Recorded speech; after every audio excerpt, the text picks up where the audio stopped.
All right, welcome. Good afternoon, everyone. We are going to call our May 26th Student Achievement Committee meeting to order.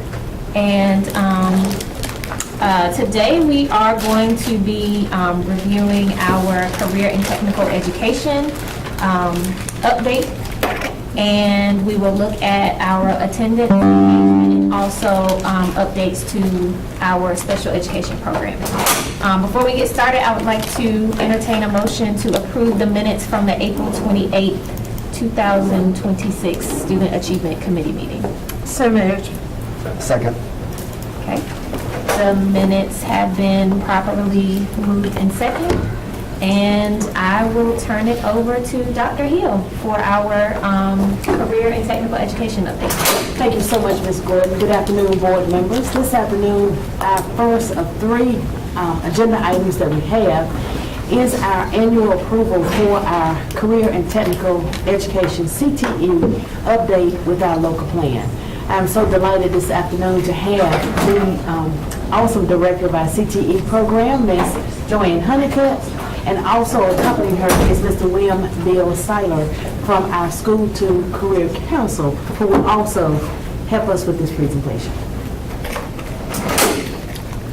We know that in CTE, anything is possible, as we are giving those pathways to our students.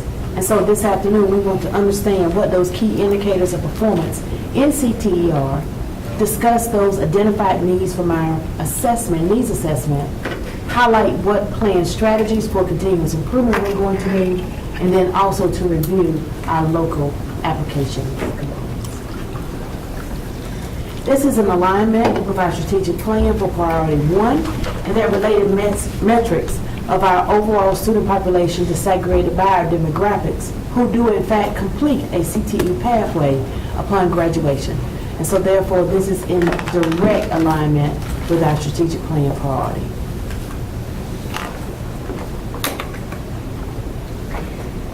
So we want to start, thank you for your time, Chair Gordon, members of the board.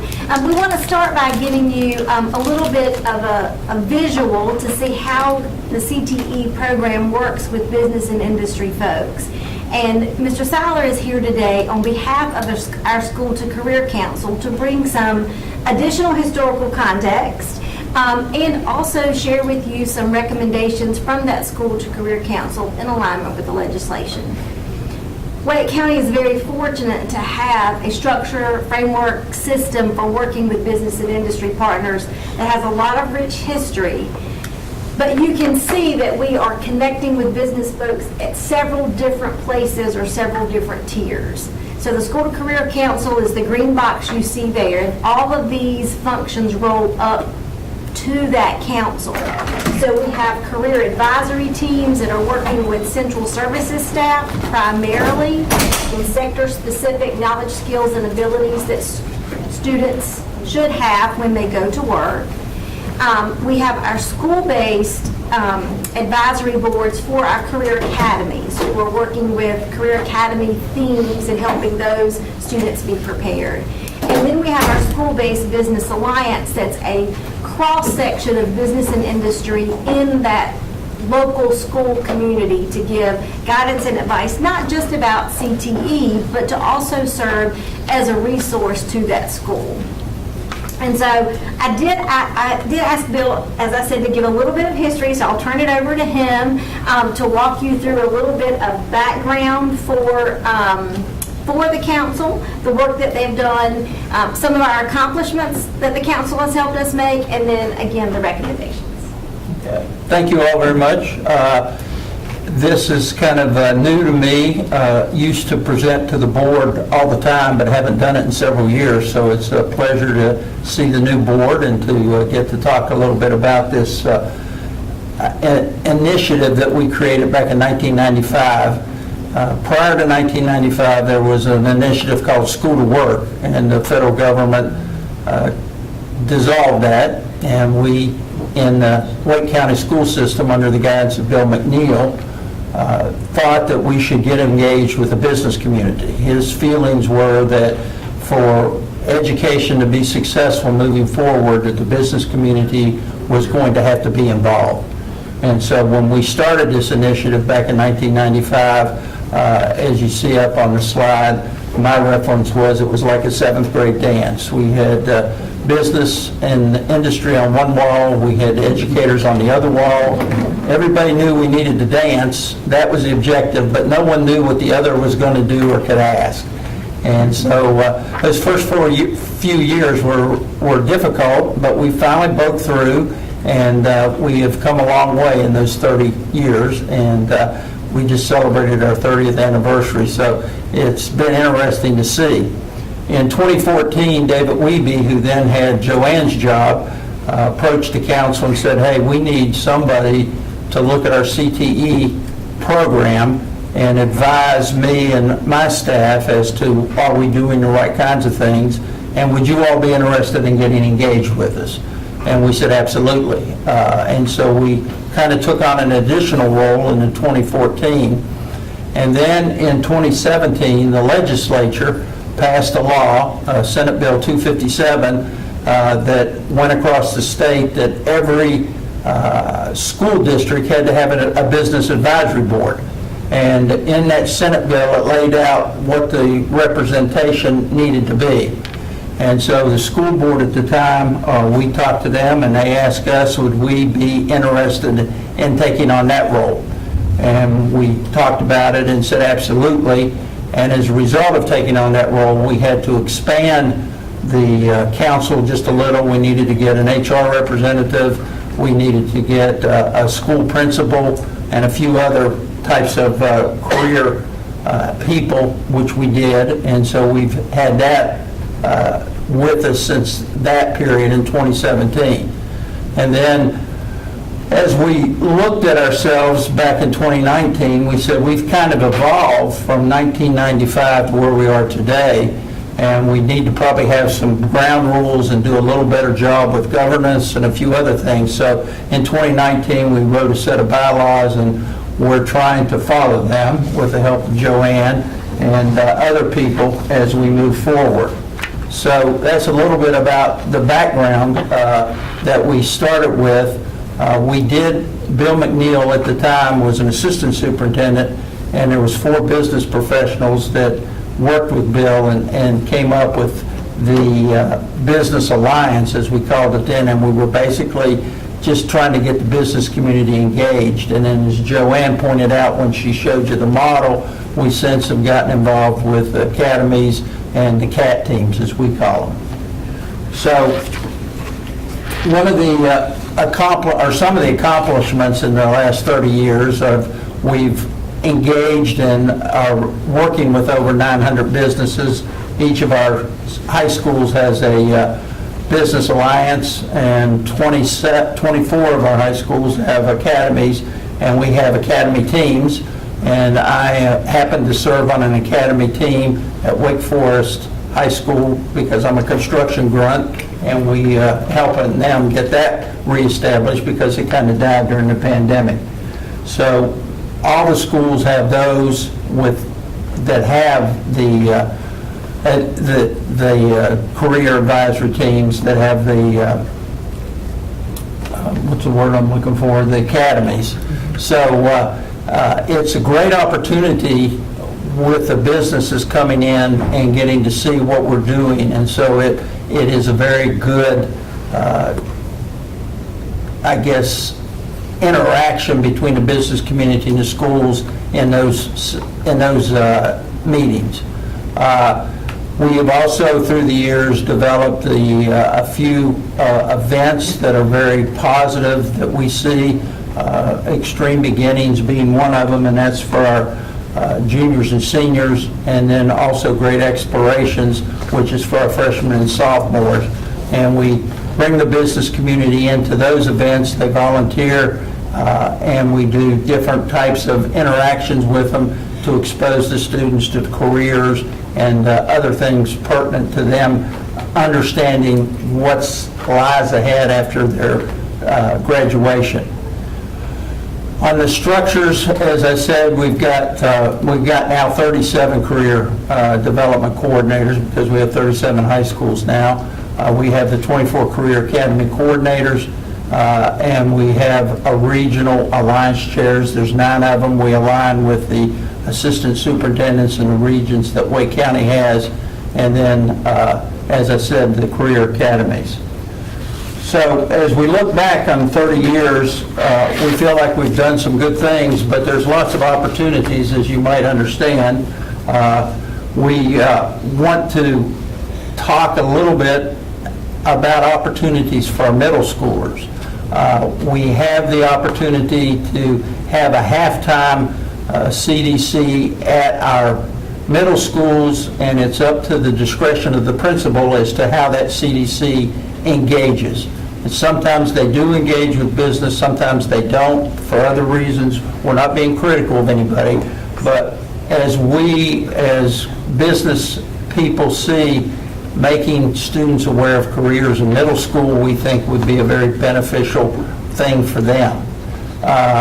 We also always are looking to expand business partners and trying to get more business people involved. I talk to the business community, and one of the things they say to me is that we don't have enough people that are coming to us. And I keep telling them, you're in Wake County, you've got 160,000 potential employees, you need to get out and interact with the schools, and as kids get to know you and understand what you're doing, I said you have a better opportunity of getting them after they finish their secondary education or after they finish the post-secondary work. So always trying to expand that. One of the other things that we're finding is work-based learning, trying to get industry and businesses to understand that these students are bright. They are very creative. One of the things that I also do is I'm chairman of an organization called ACE Mentoring, which is an organization, it's a national organization, and we work with high school students to expose them to the fields of construction, architect, construction, and engineering, thus the acronym ACE. And as we get them internships, the feedback we get is, these kids are a whole lot brighter than some of our college students. And I go, yeah, these kids are bright. So it's exciting to see, but it's something that we've got to continue to work towards and help.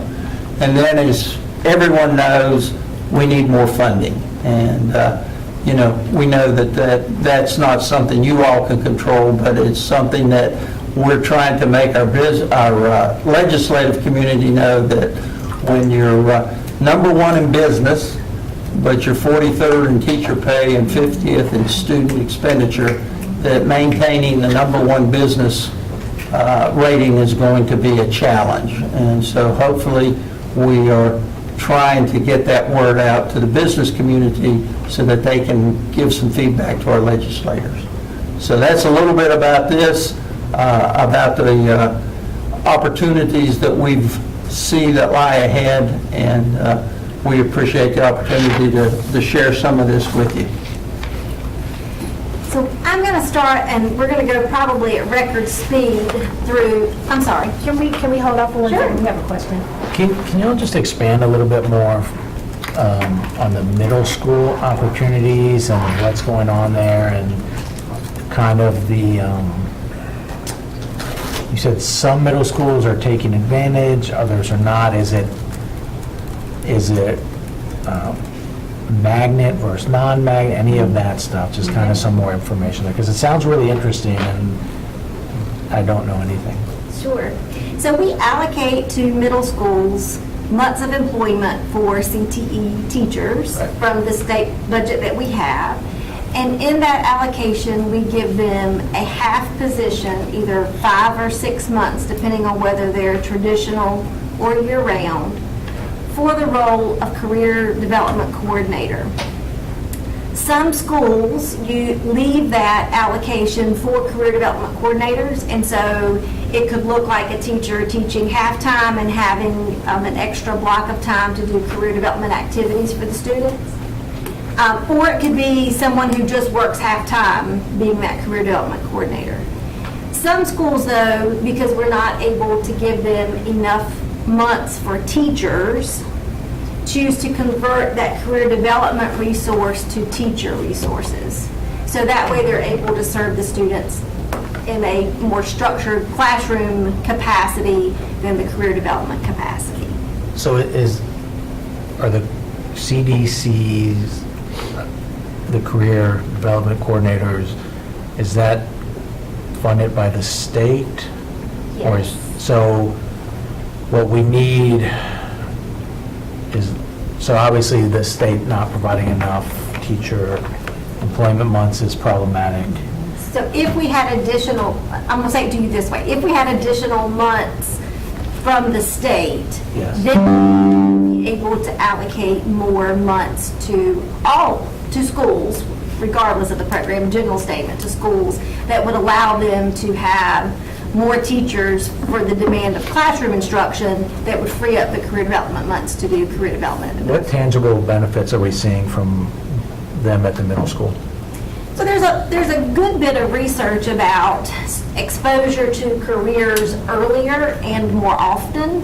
And I think that's especially true in middle school where students have a much more, I'm going to say, closed network of what they've seen, right? I mean, they know their family and their immediate community. But if we want them to think about careers that they could have, they need to see more. And so one of the benefits of a middle school, in particular, middle school career development coordinator, is they can say, we're going to go down to Cisco today for an event so you can see computer engineering, or we're going to take a bunch of girls to a Girls That Code event.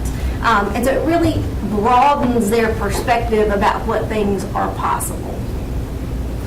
And I have a follow-up question to Mr. Hershey's questions.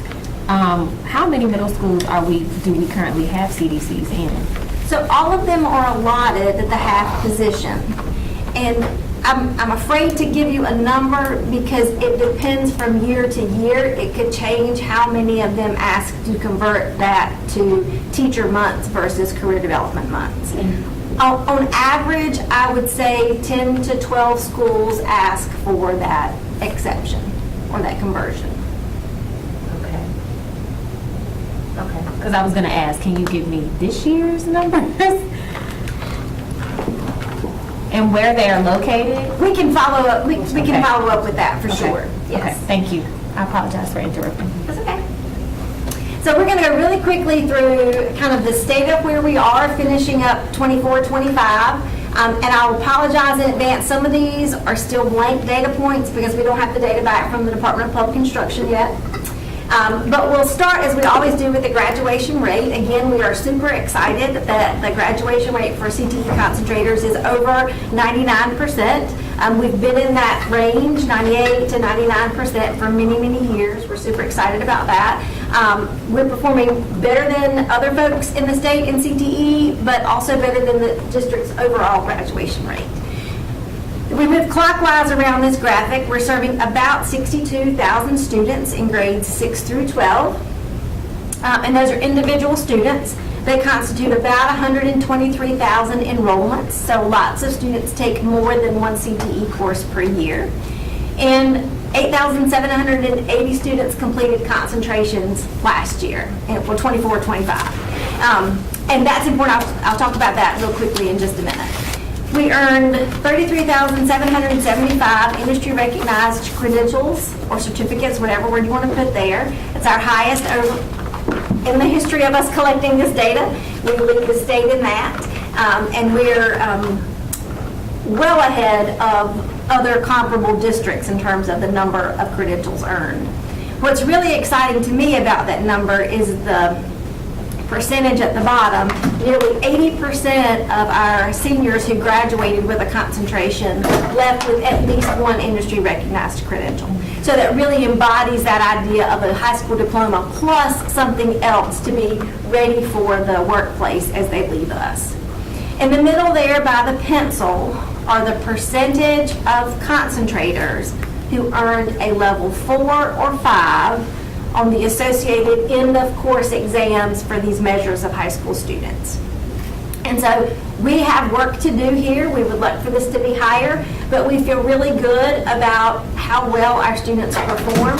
When we compare these percentages with the level 4 and 5 achievement for the overall district population, we're above those for 24-25. So again, I think that speaks to the quality of learning and the application of learning in CTE classes. Our post-secondary placement, again, is 99% plus. That means that almost all of our students are going on to either further education, employment, either full or part-time, or some combination of those two, military, apprenticeship, or advanced training classes. So they're working on becoming productive citizens as we go through.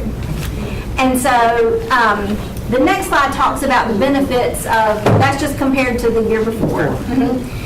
This talks about the benefits of being a concentrator, higher graduation rates, as we saw in the data, higher employment rates, and higher wages. So when we track students who are concentrators 5 years out, what we see is that they're earning more and their employment rates are higher than non-concentrator students. So a principal asked me a few weeks ago, they said, what should be my goal for percentage of students who were CTE concentrators? And like any good CTE director, I said, well, clearly all of them. And this is why. So it is a benefit to our students. This year, we were required to do a comprehensive local needs assessment, and we began that work back in August by engaging several groups of partners to help give us input on a myriad of things related to our CTE program. Our career pathways, our performance, access for students, how we're working and fulfilling labor market needs. We did surveys and focus groups and spent a lot of time talking to folks. What we found is not very different data than we have found in the previous local needs assessments that we've had. These tend to be recurring themes for us. There was feedback for us about continuing to expand our pathways to align with the STAR jobs in North Carolina, particularly the 4- and 5-star jobs. So where there is high expected growth or large numbers of openings and or high wages, that's what gets the higher stars. In particular, thinking about skilled trades and medical careers. We also had a lot of feedback about integrating AI, which is ironic considering the policy committee's discussions earlier. We did hear that there's continued need for work-based learning, and in particular, more of the intensive work-based learning. So how are we really leaning in so students have longer-term experiences in business and industry, internships, pre-apprenticeships, apprenticeships. And then also a lot of discussion about making sure that there are opportunities for all students. So how are we ensuring that students with disabilities, for example, have access to work-based learning experiences? There was a discussion and identified need around access and engagement, really thinking about how do we continue to bring meaningful lab experiences and hands-on learning to students. That's what makes CTE really unique, is that authentic engagement and solving those real-world problems. And then continued discussion around student organizations. How are we helping students become members and have a sense of belonging and get the benefit of those organizations? There's always a section about high-quality teaching on our local needs assessment. I'm really thinking about the professional learning and the support that especially teachers that are coming to us as a second career might need. And lots of our stakeholder groups that we talk about recruiting earlier. So how are we as CTE teachers talking to students about not just careers in skilled trades, but are we saying, if you really like skilled trades, you also might want to be a teacher to teach someone else how to become a skilled tradesman. So those were our kind of needs. And so we take those needs and we begin to craft strategies that align with the CTE goals and the board's goals for our local plan. And we put these in 3 buckets, and these are the same 3 buckets that really underline or undergird the foundation of high-quality CTE. So the first of those is around high-quality instruction. There we go. And so how are we taking the high-quality instruction through the lens of buying supplies and equipment for teachers to have what they need to do, providing curriculum tools and resources so they can help students experience those things. Support in earning credentials. 33,775 is an impressive number, but until that percentage of students leaving with a diploma plus one is 100%, we still have work to do, and we want to make sure we get that in there.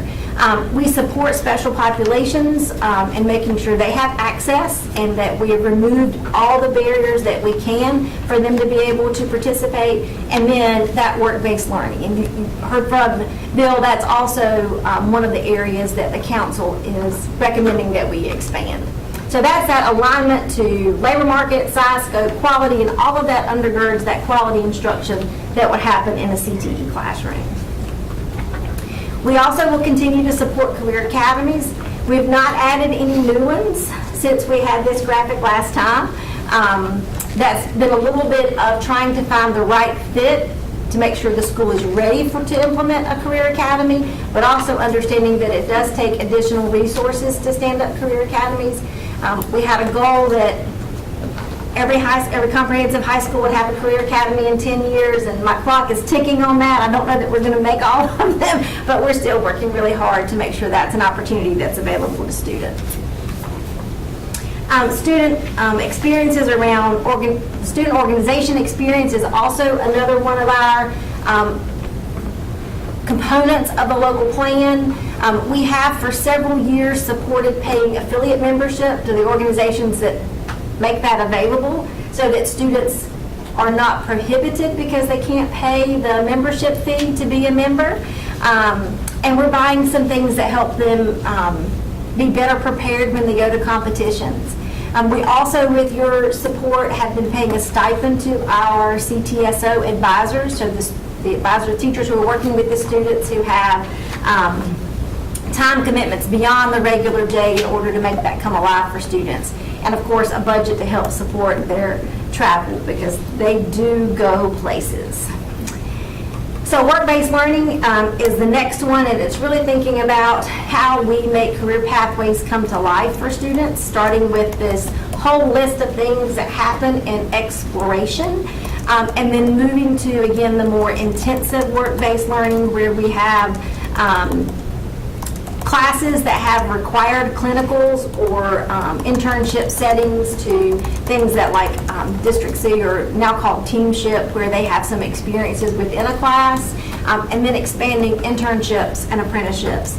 We're really excited to be partnering with Wake Tech on a couple of fairly substantial grants around pre-apprenticeship and apprenticeship, primarily in skilled trades. So we're starting one this summer with Siemens Electric, and we have another grant that will start a little bit later that I'm sure you'll be hearing more about soon. But we're excited about opportunities for students in those areas. So with the teacher recruitment, retention, again, continuing our teacher support, our district does a great job of helping on-board teachers who are coming through alternative programs, continuing to make leadership opportunities available to those teachers through district PLCs and working with our career advisory teams, technical training, and then the professional learning that we do on an ongoing basis to help them be better teachers and also have higher technical knowledge. And then we've had a lot of discussion with teachers and CTE support staff about making sure that the student groups that have the largest gaps in performance, that we're providing additional supports for them. So when we look at those student groups across CTE, we're focused on students who are economically disadvantaged, students who are multilanguage learners, and students with disabilities. And so how are we continuing to adjust what we're doing in classrooms and in work-based learning to make sure those students are participating and succeeding in CTE classrooms? So with that, we hope to answer any questions that you might have and gather feedback for what adjustments we might need to make to the plan, and bring it back to you for formal approval in June, and as required to have it to the Department of Public Instruction by the end of June. I'm happy to answer any questions you might have. Well, thank you. Thank you for that. I will save my comments and my questions after my colleagues' comment and questions. So I saw Dr. Eames' hand first. All right. Thanks so much for the presentation. I had the opportunity a couple of years back of giving a talk to the Durant Road Middle School students and talking about what I do for a living, and so that was part of their CTE program. So question I have is there any incorporation of financial literacy in the program? Because, if you're getting them ready for the future, jobs, then they should also be, able to, financially manage their monies and so on and so forth. So there are a couple of activities or programs that we incorporate. One of them is through NC Careers. That's their Reality of Money. I think I have that name exactly right. That gives students a taste of, if you're employed in this much money, how far will your dollar go? We had a course and a pathway a few years ago around financial literacy, and we do have a middle school course still in financial literacy. But when the high school social studies standards changed to require the course for seniors, the CTE department at the Department of Public Instruction pulled out that course under the CTE umbrella because we did not want to be duplicative. We do have financial planning and wealth management courses and pathways that are available, but we've tried not to duplicate what students would be getting other places. Yeah, just having earlier exposure to that would be nice, though. Well, and we do have a good number of middle schools that do the Exploring Financial Literacy course. That's great.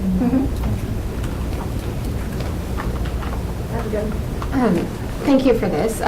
You were talking about before following students 5 years on. Just out of curiosity, what's your response rate, and what percentage of students are you able to track for that long? So that data comes to us from NC Tower, and they get it from authoritative sources, Department of Public Instruction, the community college system, the university system, and also wage and labor market data that they're collecting through unemployment insurance. And so we don't get the disaggregated data. What we get is an aggregate, but it comes through NC Tower. And because they're matching student IDs and social securities, it's not an individual response rate. It's the data that it rolls up because of that. Ms. Caulfield? I was just wondering, I know we've received information from our CTE opportunities, which are wonderful. And I'm glad that you were able to put this out in a presentation for people to review.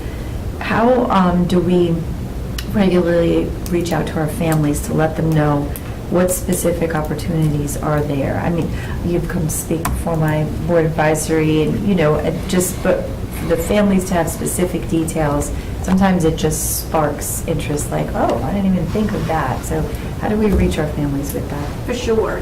So we use career development coordinators and teachers and school-based staff who have FaceTime with students as a primary way to communicate opportunities. We've also had great success in working with our communications department here, especially recently on some opportunities. And so we're able to send communication to parents because sometimes they're able to say to their students, oh, I got this in the email today. What about this for you? And so we've had great success with that, and I think we'll continue to leverage that as a possibility for students too. We're also really interested in exploring how we might have I'm going to use the word electronic bulletin board. That's an oversimplification for us to be able to post opportunities for students to see across the district. The new website, I think, will allow us some opportunities to be able to push things to school websites so it is more visible and accessible to families. I think that would be great. That's awesome. And if I could just follow up with one more question. I'm skimming through this, and as we were going through it, did you say how many students we have that have taken advantage of these opportunities? Which opportunities? Just our CTE. So we have about Yeah. 62,000 students, unique students, and that's been a fairly consistent number that enroll. And they take about 123,000 seats in choosing CTE. Okay. That's great. Thank you. Thanks. Do all of our departments that would be relevant, which technically I guess they all are, including teaching, offer internships? And let me tell you why I'm asking, or where that comes from. at a recent BAC meeting of mine, a parent asked why her child was not able to do an internship with CNS, because that child had gone through the culinary program at one of the high schools. I forget which one. But anyway, and so, and actually, Ms. Lawrence was there at that meeting, and I think we were both a little taken aback, like, what? And Ms. Lawrence made the comment that she didn't object to that happening. So can you speak to that at all? If there's a obstacle, if it's some do, some don't? So we're working on that really hard right now. We have started, we have a little bit of grant funding from the Governor's Administration through NCDCE for Grow Your Own pre-apprenticeship program that will kick off this summer. We're starting with 10 slots in information technology, and so we'll create a district-wide apprenticeship program. We'll be able to put in these pre-apprentices in connection with that apprenticeship program. And we'll continue to expand and look for district partners to come alongside and help us do that work. Sometimes, there might be restrictions around pay and age, and so we'll navigate those very closely, but we are very interested in being able to have an ecosystem within our school system that allows us to help students matriculate through the process and become our employees. So that's one department. Are you finding more obstacles for departments like CNS or say for the HVAC department? I know we've discussed that before, having our own interns, our own kids helping with HVAC and going into that. But so that is another area that we're really looking to expand. I think there are some, I don't want to use the word obstacles, I'm going to use the word challenges for us to think about. One is around what are students allowed to do and not to do. Right. And what is our comfort with students being in the systems that we have for security reasons, safety reasons. So there are some of those that we're working through. And some of it are things like schedules. So if they're going to be an intern with, say, a regional maintenance crew, what do those hours look like? Can the student get transportation to the locations that they need to because they can't operate our vehicles? So there are nuances in that work, but we're working through them. That's really helpful, actually. Thank you. Well, my question is around access, and you briefly touched on that. I looked at the slide 16, where we see the different career academies. So what are we doing to expand access, and what do we tell a family who, let's just say, my base is South Garner, but my child is really interested in engineering, and Friendship. Yes, and so what do we tell a family when that's not my base school, but that is the career pathway that my student wants to take? So career academies are smaller communities focused around a theme. And so South Garner has a logistics academy, for example. And so we bring in a cohort of students, and they will take academic and CTE classes as a cohort, then matriculate through. They have some requirements around internships, for example. Okay. But that doesn't mean that if your student is interested in logistics, that's the only place they can get a logistics pathway. It might be the only place they could get the academy, but they could still have logistics content if they went to Willow Spring High School, for example. So one of the misconceptions is that the academies are the only places that a student can get that particular pathway. But the pathway may exist in other schools as well. It may very well exist in the base for that student. It just wouldn't be the academy experience. I don't know that we've had the infrastructure to be able to have students choose academies the way you're describing. Okay. I may have more questions, but. Okay, and I'm happy to answer. Okay.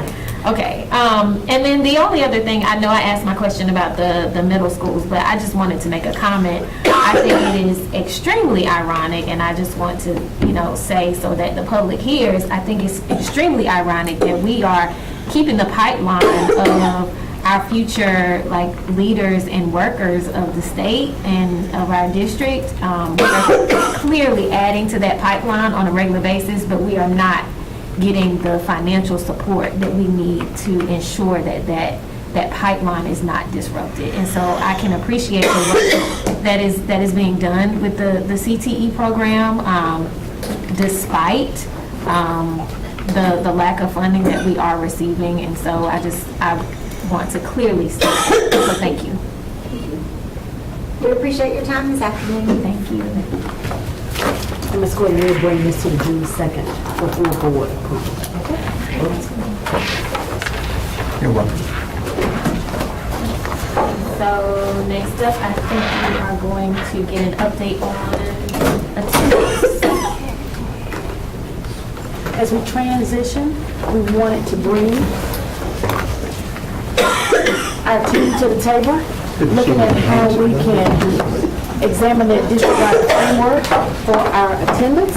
And we have with us this afternoon, Michelle Wilson, Mr. Michael Pesh, and Leah. And we're going to engage in this conversation with you today.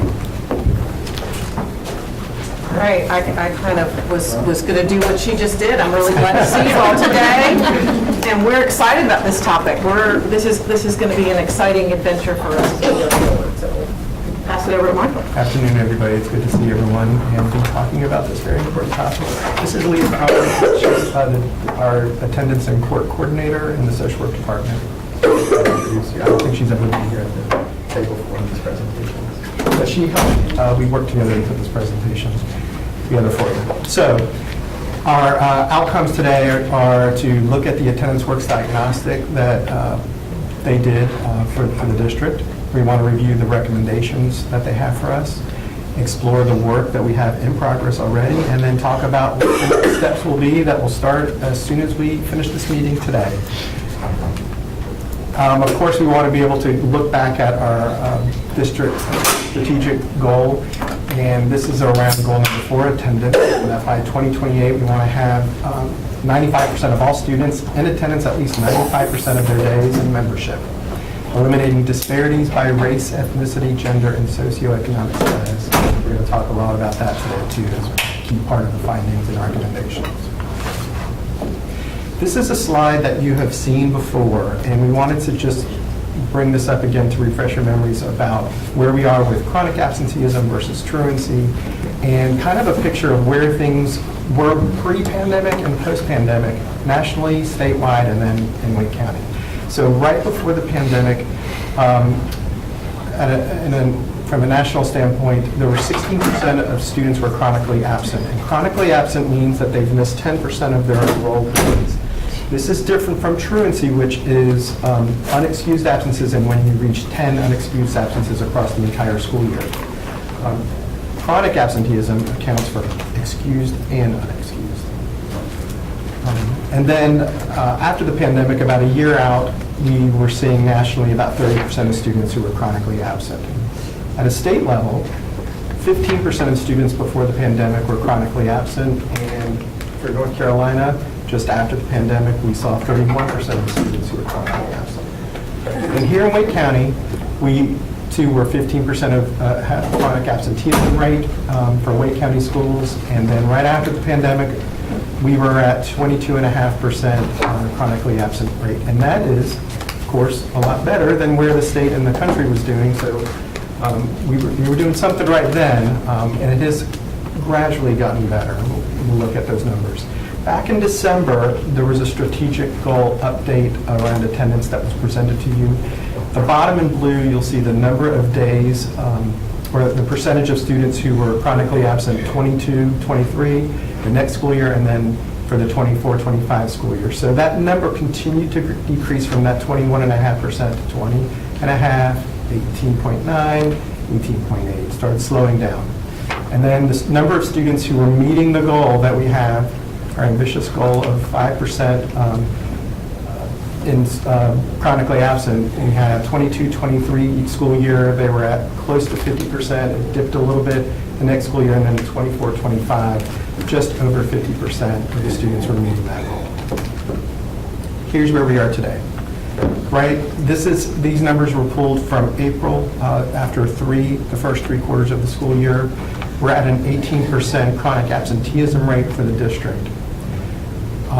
What is striking about this graph is the number of Black, Hispanic, LEP, and SPED students who are close to or just over the 30% mark. This is where the country was at the worst part.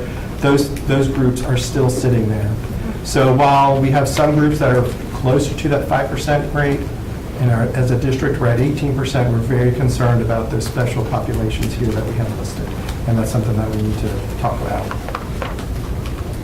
So let's turn to what the results and the recommendations of the Attendance Works diagnostic were. So with your support, last year, we were able to contract with Attendance Works, and why them? They are the national experts in everything that is about school attendance. They lead the field in defining and addressing chronic absenteeism. We talked a little bit when we presented last year about root causes, talk about equity, and they are very much focused on the multi-tiered system of support and look at attendance from a systemic standpoint, and one that is about connections versus one that is punitive. So that was why we contracted with them.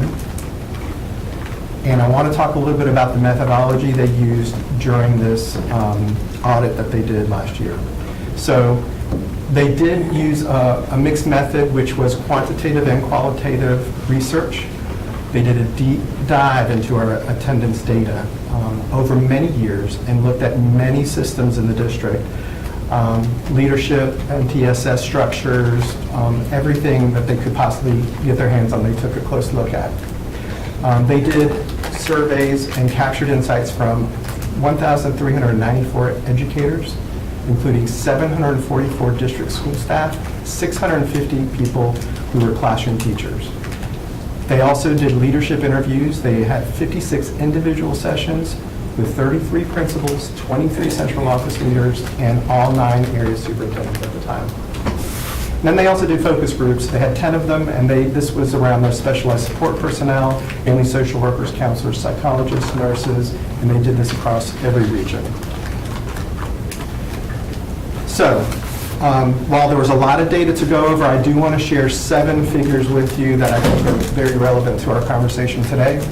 The first one, figure 1 on the left side of the screen, only 26% of the self-assessment survey respondents indicated that aligning and integrating attendance information, existing systems and structures were solidly in place. And this is from teaching staff and school teachers and school staff saying this.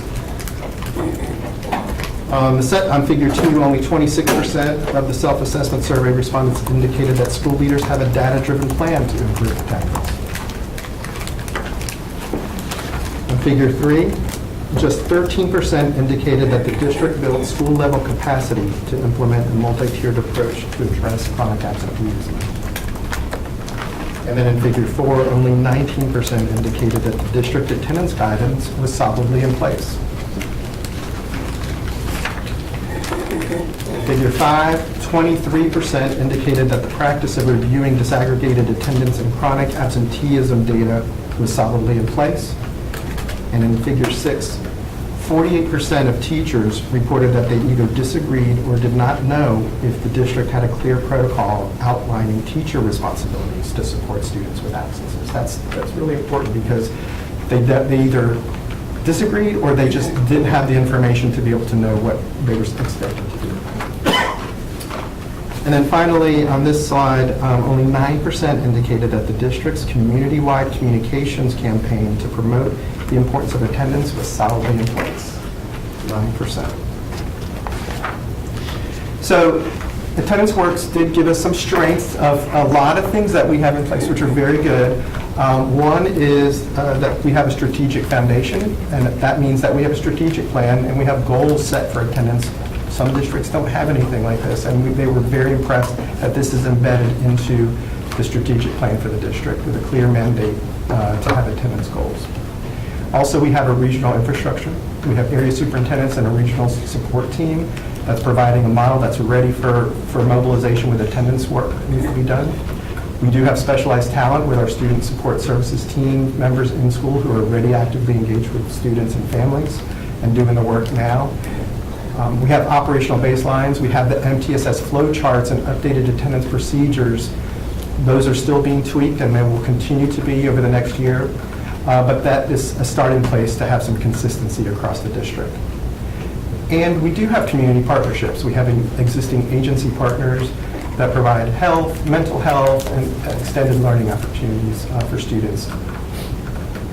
The opportunities and areas for growth are around the items on the right. So using disaggregated data to identify and address student needs across the district in large areas and within schools to make sure that all students are improving, not just certain groups.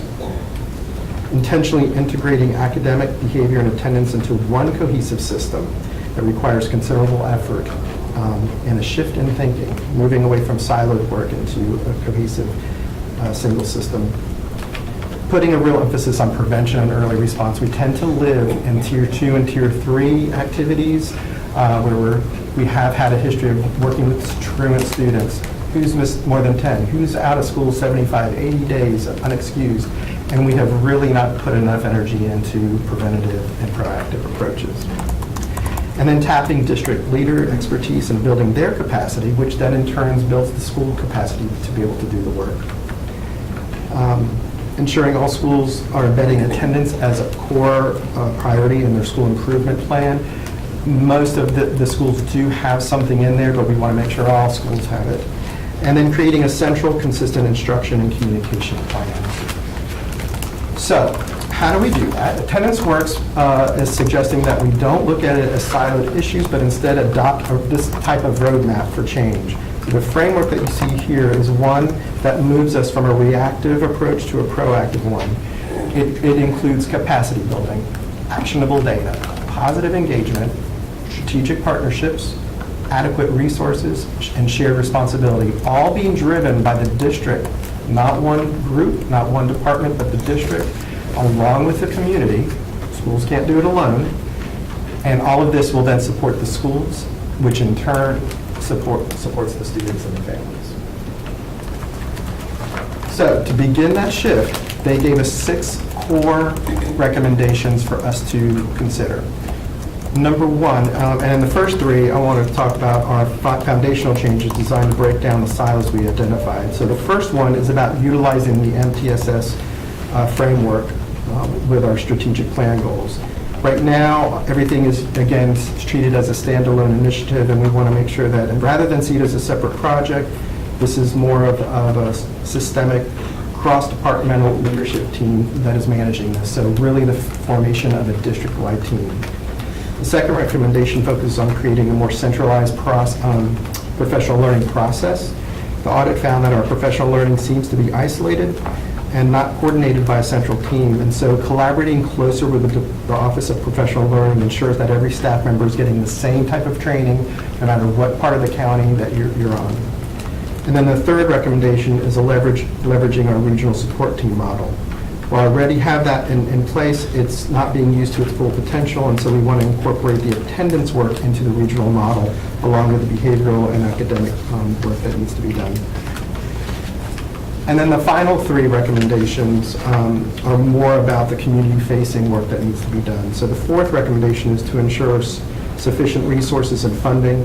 One of these specific issues identified was the current acuity model for assigning support staff does not always guarantee the school with the highest chronic absenteeism rate gets the services that they need. So this is about getting the schools what they need when they need it. A couple of examples are transportation and student assignment issues. We have some students who travel great distances to get to their school, but they found that when students are not part of the community, and they can't engage as well with their community when they have to go so far away from their home to get to their school, and that creates somewhat of a barrier for them. The fifth recommendation is one of the most critical ones, and that's proactively engaging our families as problem-solving partners. So they found that there's a significant gap here. Only 21% of teachers currently see attendance conversations as a core part of their role. Part of that is that they don't know what the messaging is, they don't know what to say and what their responsibilities are with attendance. But engaging families really needs to begin with that first relationship of the teacher at the school with the student and the family. And then the sixth and final recommendation is creating a district-wide approach to community partnerships. So Attendance Works is very clear, the district can't solve this alone, and the current issue our community partners find is that sometimes we are difficult to deal with since we are so large. So we want to be able to continue to map our existing partners. I know that we've taken some great steps in doing that, and we want to make sure that we do that in terms of attendance resources as well, and then launch a community-wide call to action. So what Attendance Works sees is us using this model of moving from our current state, which is very siloed, into a more integrative and effective outcome. It's a cultural shift. This is something, again, that we have talked about truancy. I've been in the field for decades, and all I've known when I was in a school was truancy, truancy, truancy, and before I got there, it was decades of that. And we're just now starting to make the move to looking at it from chronic absenteeism and building relationships rather than seeing it as a punitive approach. We were talking this morning about DPI. As already we go to their website, they are starting to make these transitions as well and moving away from that truancy model into a chronic absenteeism and support model. So the implementation phases that we want to go through are listed here. It's going to be in 3 phases. So with phase 1, a district level team will be focused on the organizational alignment. We want to be able to have this multi-department leadership team that will guide this work. They also recommend that we start by streamlining and centralizing the professional learning that we talked about, emphasizing data transparency, moving towards disaggregated dashboards in Infinite Campus. We had some nice, exciting conversations with some staff in the last couple of weeks. We started out with behavior. There are some dashboards that are going to be able to be created, and we hopefully are going to be able to use the same process to do that for attendance. That way, when school teams are working on this, they are not just pulling a few data points, but they have an entire dashboard of data at their disposal to use. And then they suggest that district leaders are the critical drivers of this work, and we need to do some more work with training the leadership to be able to train the staff in the schools. Phase 2 is going to look at fully integrating into the regional support team model so that attendance, academics, and behavior are no longer separate conversations. We want to continue to fully map our community partnerships, which we would do in phase 2, and then develop a district-wide playbook that we'd be able to use so everyone can have their hands on a very specific guide. And then in phase 3, there would be permanent year-round messaging, campaign to build a culture of attendance. This phase would also see the full deployment of a regional support team and also a multi-year professional learning plan to address disparities. So knowing that we can't do it alone, we do want to consider being able to partner with a group that can help us with implementation. Attendance Works has helped us with the diagnostic. If there is a possibility they could help us with implementation. In order to do that for about a year, that would require some funding, and so we are looking at potential funding and some potential implementation partners to help us with this. If not, we will do this alone without the third party. So I want to talk a little bit here about what are we already doing. Our teams are in the schools. We have had some shifts over the last couple of years that are very important, and I wanted to review those with you today. Here's what our activities look like right now. So we have school-based attendance teams. They are working on intensive cases and coming up with strategies to help students return to school who are missing. Family engagement happens, but it happens mostly through notification letters of your child has missed already instead of doing stuff proactively. We do home visits, we have parent conferences. We are tracking data, not as a robust system as we really need to be able to do the work we want to do. We have interventions. I'm sad to say that up there is court. Court is not really an intervention, but for right now, that is what we have to do, and there will always be a space for that, unfortunately, for our most egregious cases. That's not where we want to start, though. Child Protective Services is listed there because we do have some cases that become educational neglect, and so we have to, at those times, turn that over to Child Protective Services. Again, not an intervention that we want to rely on. And then our resources mainly are with Attendance Works. They have provided a lot of guidance for us over the years. So our organizational process at this point, we have the team chartered for an attendance task force, and we are going to be messaging that out as soon as we finish up here today, maybe tomorrow, to the departments to be able to select members that will serve on that team. We are, as we talked about, have an infinite campus dashboards that we're exploring to have in place. We have the MTS standard treatment protocols that we're continuing to revise for not just attendance, but academics as well, and behavior. And messaging in media, messaging currently is in development to spotlight some of our stories that we have and deepen engagement, but we really want to be able to take off with communication in the very near future. So here's our immediate next steps. We're going to launch that official first work session of the attendance task force. Work on the collaborative operating system, either with by ourselves or with a potential third party to help us. We want to launch the revised treatment protocols. At some point, we're still having to do a lot of work on those. They're not quite ready to go out this summer, but we're still working on it this summer. We want to finalize the Infinite Campus dashboards. When July 1 hits, it's a new school year, and that's the right time to be able to get any kind of plan and messaging out to everyone, community and into the school district. And then August 2026, we want to start some community messaging and have a toolkit ready to go for all schools. So that's where we are. It's a lot of information. I hit you with a lot of data and next steps, but I'd like to see what questions or conversation you have. Do we have questions? We'll start with Dr. Ames and Dr. Julie, and then Thank you. Can you clarify in terms of talking about centralized professional learning, how do you balance that with some of the specific needs at individual schools? I know every school has different factors, issues. Yeah. So we can never ignore the fact that they all have their own personalities and issues, but from a beginning standpoint, from a foundation level, we have to make sure that everybody knows for core work what needs to be done. So we want to make sure that we have that out for everyone and then kind of fine tune it after that. So that might even include things like, we want you to come to school. Yeah. Let's become proactive about that we're excited. It might be in those first 10 days, a lot of principals will often have their staff make a phone call home to a family and say, I want a positive phone call. Well, we're so glad your student was here today. We're glad they were a part of our class today.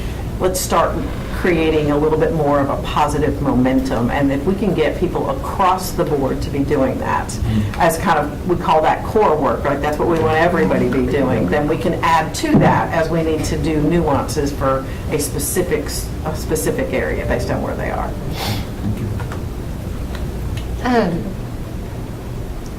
That was part of my question, but I'm wondering how you're messaging this to teachers who are thinking like, I don't know, like what I can do to make sure, where's my responsibility here? Like how am I supposed to evaluate like what I need to do to keep kids in class?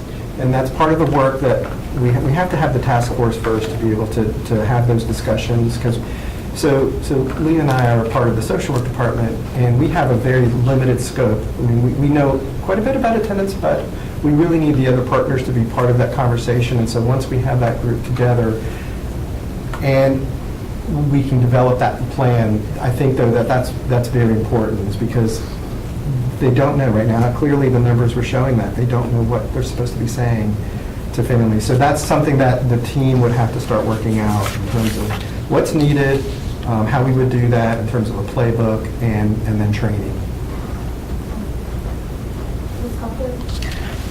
Yeah, you mentioned task force. Thank you for that presentation, because I think it's huge and very important.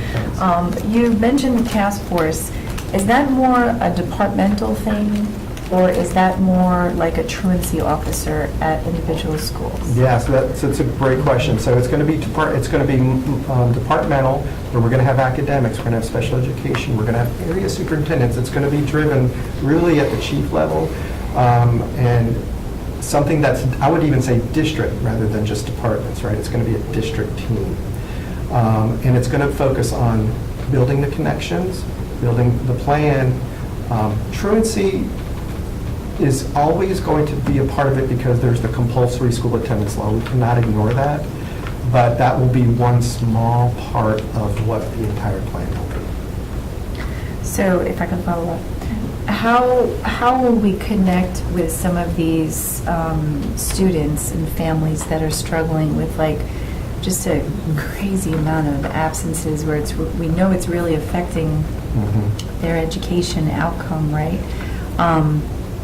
But if it's at the district level versus the school, we don't really know the families and children individually like the actual school would. Yep. So that would be our tier 3 work, right? So when we talk about the district level, we're going to be talking about tier 1, 2, and 3, but that tier 3 work with some of our most serious cases.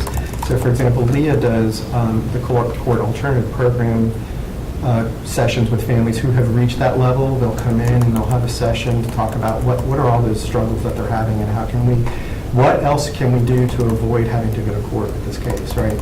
So those things will still be in place in addition to all of the other tier 1 court type work that we would do from a department, from a district level. So the school would still be able to tap into those tier 3 type resources as well. So how are we supporting the individual school before it gets to something that's severe? That's going to get at those teams that Michael mentioned. So each school has an attendance team, and as they look at their data with their students, then we can support them with how do you go about looking at that data? What is the protocol for looking at it? What do you do when you're looking at that data, and what do you problem solve? Because really what you're trying to figure out, to your point, is what's the root cause? Why for this family is this a challenge? Is it transportation? Is it there's another barrier? There's something that they're uncomfortable with that's in the classroom? Is there, there's all kinds of things that come up. Illness, it could be a variety of things that could really be at the root cause of that. And that's what you want to do, is to teach them how to problem solve that. Right. Because once we get to the root cause, hopefully then we can address it.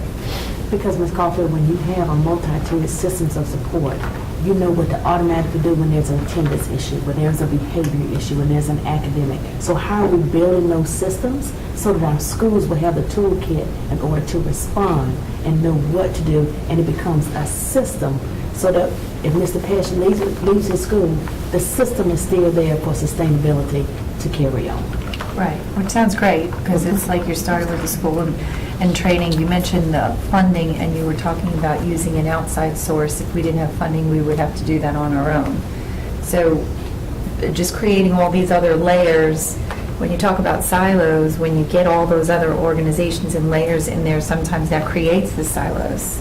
So if we're spending money and funding to outside sources to handle the problems that we're seeing within, like you talked about with the school, it starts there. Let's train them on some techniques and tools. That will not go, that will happen regardless. That is a core basic part of the work that we'll need to do. That will happen regardless. Right. So, but my second part of the question was, why would we fund from an outside source? Why would we explore that option? That seems to me like it would be better internally with our own staff. Sure. So Attendance Works, who did the diagnostic, we brought them in because it's better to bring someone who's an expert in it than we could have done an assessment ourselves, but they have experience across the country doing this for many years.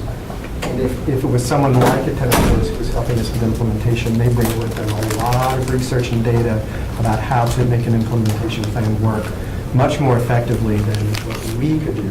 We can do it, but I think they can do it better. So if we can, we'd like to at least explore it. No decisions have been made. We would have to look at possible funding, but it's worth a conversation to see what they bring to places. They've had some quick turnarounds in some very large school districts across the country. I would say that disparity that you see in the different groups with attendance rates, that's been in Wake County schools for a very, very long time.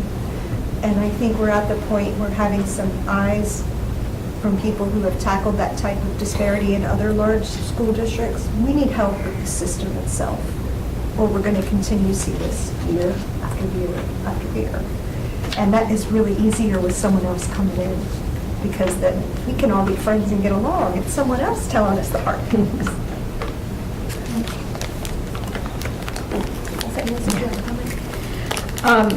Is there a way to incorporate this in our learning model? I understand the MTSS, I understand that's a different structure, but I just kept going back to our learning model with the See Me, Know Me, Engage Me So challenge. this is See Me, Yeah. right? This is Yes. all about See Me. Yeah. All of really kind of what's in Yeah. my shop there, that's exactly what this is who are you, how do we know you, right? Problem solving to get at the root cause of why you may or may not be coming to school on a regular basis.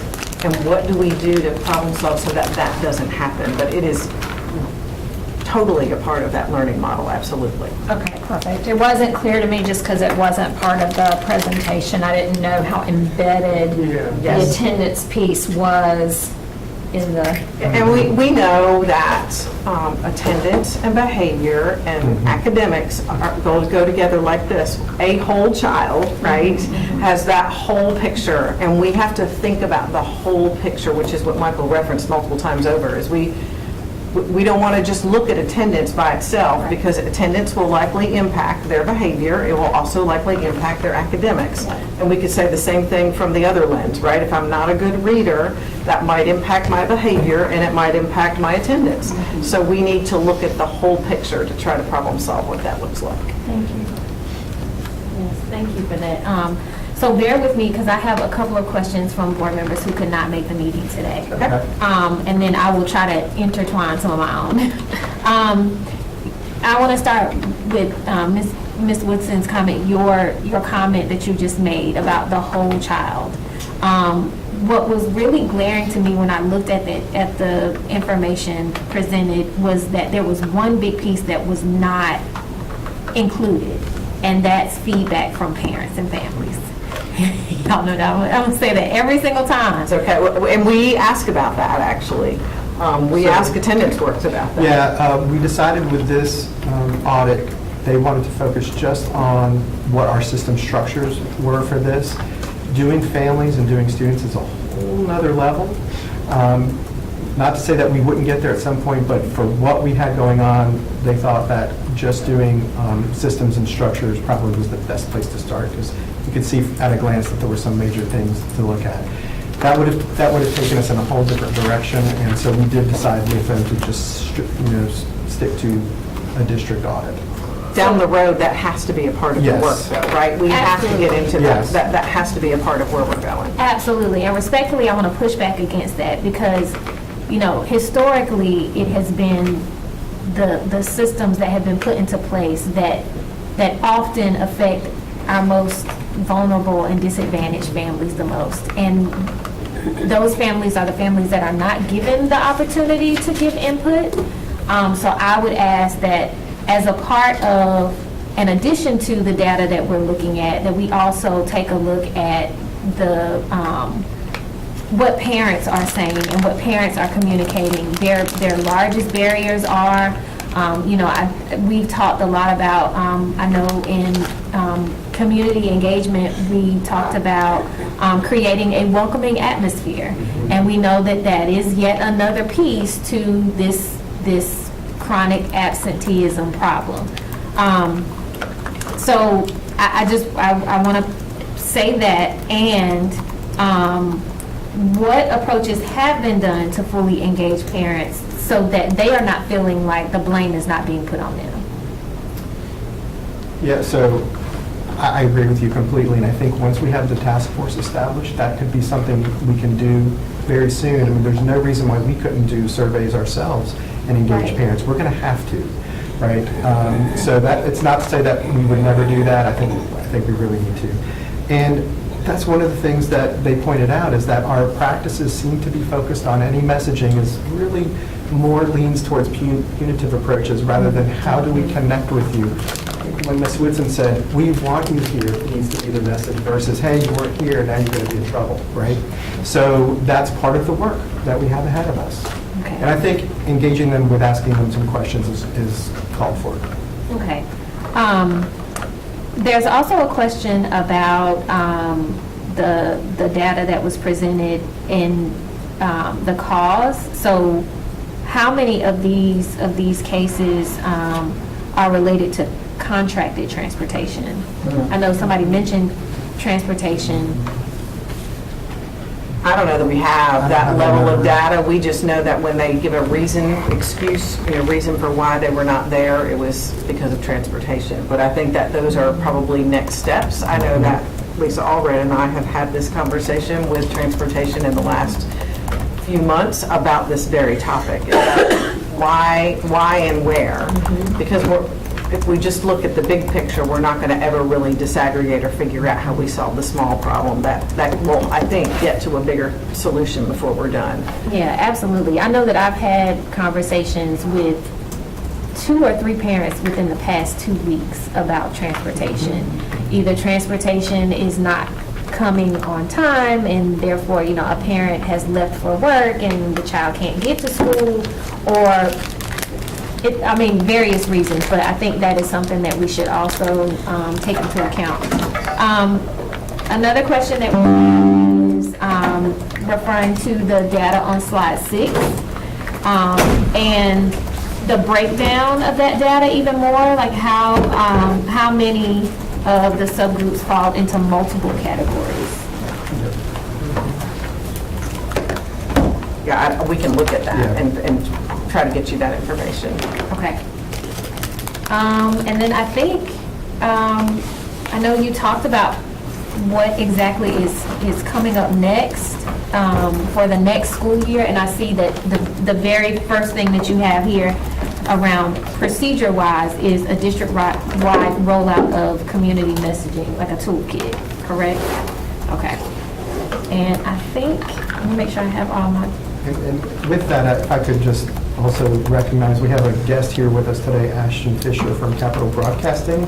She has reached out to us several months ago. They are interested in partnering with the district on anything that they can do regarding attendance. So I was like, perfect timing. And we've had some conversations. We don't know exactly where a potential partnership is going to go yet with it, but I wanted to just recognize that she's here. She wanted to be present for this presentation.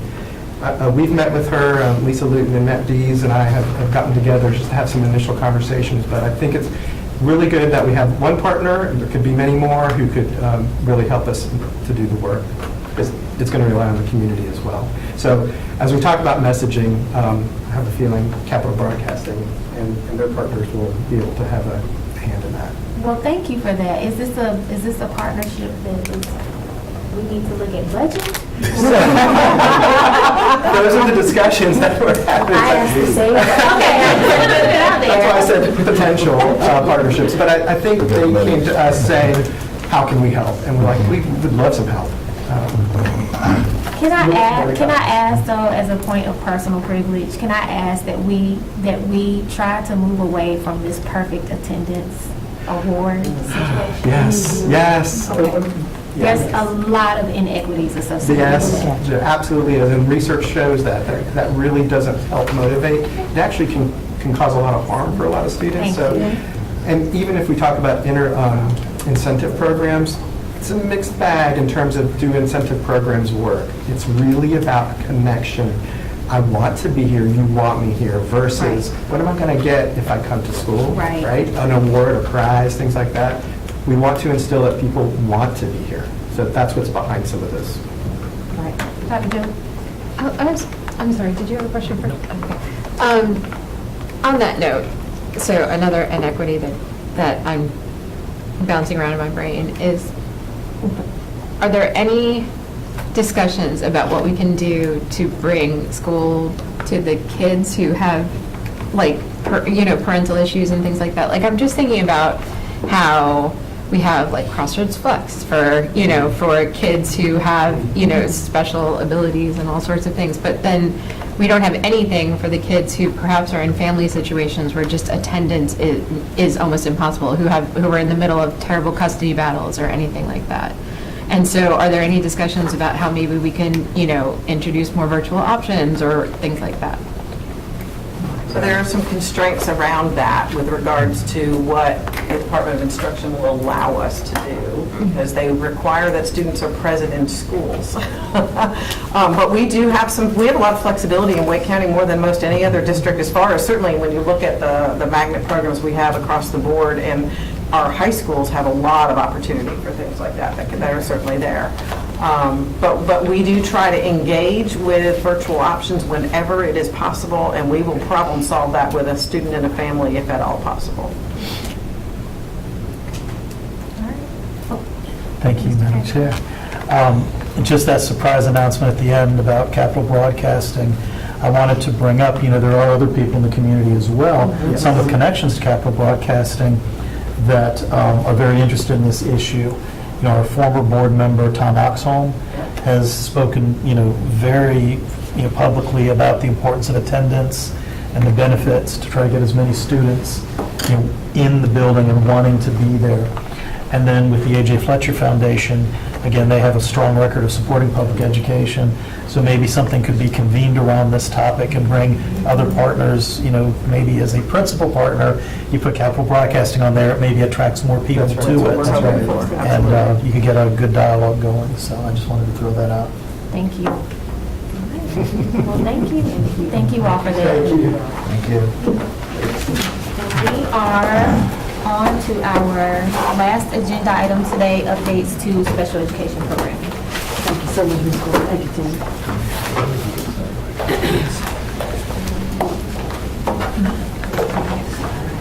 We have with us this afternoon Ms. Allred, as well as Attorney Carolyn Richardson, and we're going to take you through where we are with special ed and some of our programming updates.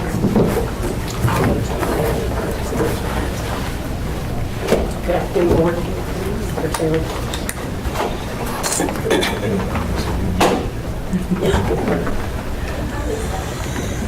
So I'm presenting to you today some additional information regarding the rationale for making changes to special ed programming, and specifically CCK regional classrooms and middle school essentials classrooms. My plan is to assist the board in understanding our obligations as it's related to students with IEPs and how those obligations undergird our decisions generally, and then how they undergird the decisions based on CCK and essentials. So as I just shared, our desired outcomes for today will be to gain a greater understanding about the requirements for IDEA, and specifically the obligations for a free and appropriate public education and least restrictive environment, and how this generally informs our decisions. And finally, I'll share our plans for this year with programming and what Special Ed Services is doing to support these changes to programming. So the Individual with Disabilities law came into effect in 1975 with Public Law 94-142, and it's been reauthorized several times in the last 35 plus years. And with each reauthorization, they make changes to the public schools' obligations to students with IEPs. And then in addition to the law, there is case law that sets precedent about how we implement the law. And because of those legal obligations, I have Ms. Murkison here from Tharrington Smith in case she needs to make clarifications for obligations during the presentation. So one of the main obligations that supports our decision-making is the obligation to provide each student with an IEP a free, appropriate public education.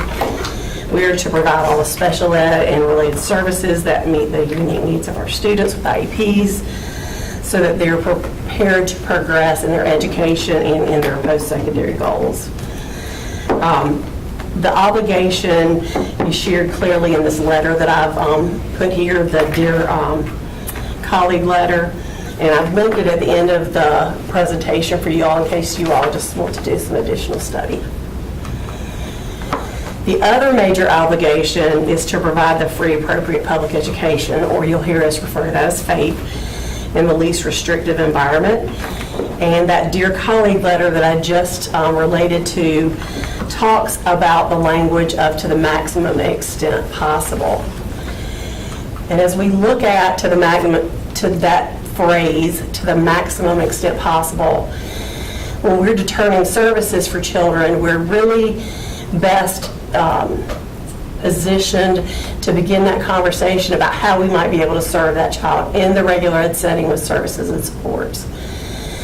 And the letter even goes further to talking about how, we need to be exhausting our obligation to regular ed before we move to a more restrictive setting. And one of the things that special ed services gets asked a lot of times is, so I've got a child that's in 5th grade, but he's reading on a 3rd grade level. So can I put him in a general ed classroom on 3rd grade level where that's his level? This letter also really articulates that the curriculum that they're being exposed to is the content standards for the grade in which a child is enrolled. That's what's reasonable as a part of the FAPE obligation. And so that's really behind the reasons for why we make guidance to parents and families as it relates to this. And then finally, we know that we have an obligation to write an individual education program that's based on a student's current level, based on data collected since the last IEP meeting, and then how that student's disability impacts his or her involvement in the general curriculum. So based on all of that information, these are the things that we must ensure. We refer to them as assurances. It's so embedded in our work that sometimes we assume everyone knows the information and what we're basing our decisions on. I know each of you in the public are all at different levels of understanding as it relates to special education, but it's so embedded that every year when we write our grant for special education IDEA funds, these are many of the assurances that we have to sign off on and then pass to the chief and the superintendent to assure that we're going to provide these levels of obligation. So as the case law for IDEA has continued to change, like I spoke to you about earlier, and about how it articulates how we implement the law, our thinking about programming adjusts. And additionally, the assurances that I just talked to you all about are part of our obligations for reporting to the state, and I'm going to share a couple of those things with you just to hopefully clarify a little more. So one of the cases that better defines our obligation to FAPE is on the screen. Back in 1982, when some of us were graduating from high school, Rowley was the standard of the day, and it talked about basic floor opportunities. When I was first starting college, we were taught that FAPE was not a Cadillac, it was a Yugo. I mean, that's literally like the conversations we had.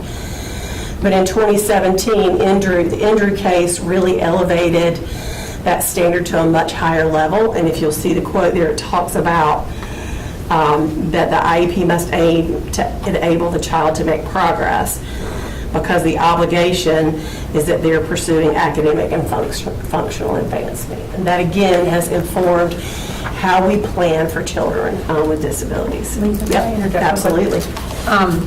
So if you just let me interject for just a minute, because I think it's important to put this a little bit in the context of where we've come and how the law works.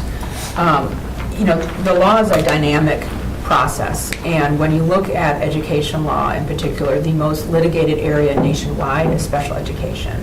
So when the IDEA, or the statute at that time was called something else, but when that was passed back in the 70s, the impetus behind that statute was a concern by Congress that children with special needs were largely being warehoused in other locations and in other places outside of view from parents, teachers, and their non-disabled peers. And there was concern that this wasn't good for them, and it's not good for their peers, right? As a community, we need to be together, and we need to understand each other, and you develop empathy, and you push everybody to be better by being educated together. So that was really the impetus behind the IDEA.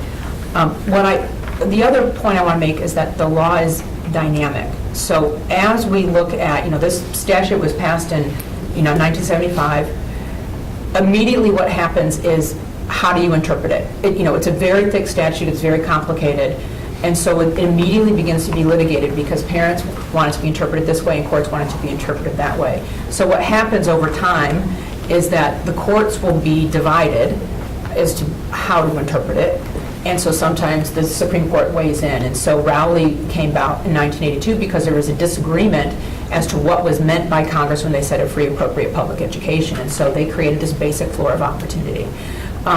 That then went on to be continued to be litigated. What does the Rowley language mean? And so sometimes those corrections are made by courts and sometimes they're made through reauthorization. So if Congress doesn't like how courts are interpreting something, they may reauthorize, or they may say, no, this is what was intended by it.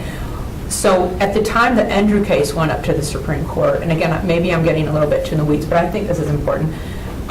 There was disagreement in the circuits about what is meant by this basic floor of opportunity.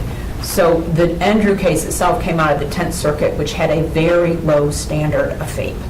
And so Endrew was really speaking to, no, it's not that low standard. It means something else. And so there isn't a big shift in North Carolina in 2017 when the Endrew decision came out, because that standard that is articulated in Endrew is really very similar to what was already being articulated by our courts in this district.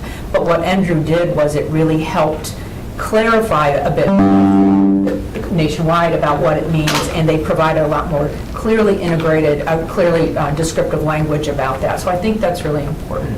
And then we're now in more litigation. I think the other thing to remember too is that when the courts said, or when Congress in 75 said we have this maximizing standard for least restrictive environment, what that meant in 1975 has evolved for 50 years. So, I started doing this work 26 years ago, and least restrictive environment 26 years ago, the expectation of the courts, the expectation of parents, the expectations of school boards was very different than expectations today. And the research around what is best for children with disabilities and where they are educated has really evolved over time. So what we see now is much more litigation, not just in Wake County, but nationwide, that is being propelled by research that strongly suggests that children with disabilities do best when they are with their non-disabled peers. And so while 26 years ago you all had many, many regional programs and they did a very good job based on the standards at the time,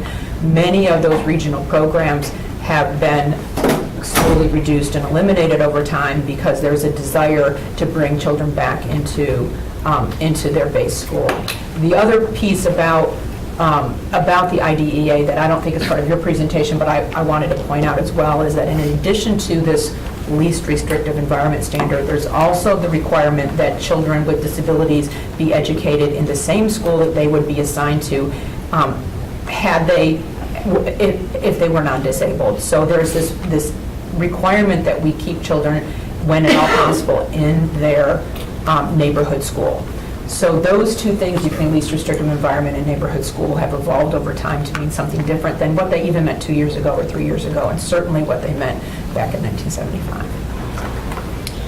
So the other thing, so the other thing I want to talk to you all about, and we're going to get more into this hopefully in the months to come, but I want you to know that each state in the country has to report 14 indicators to the feds. And what they do in turn is then have each district report on those indicators. Again, I'm hoping to bring a lot more of this information to you soon, but today I want to talk to you about Indicator 5, which is the indicator that we use to talk about least restrictive environment.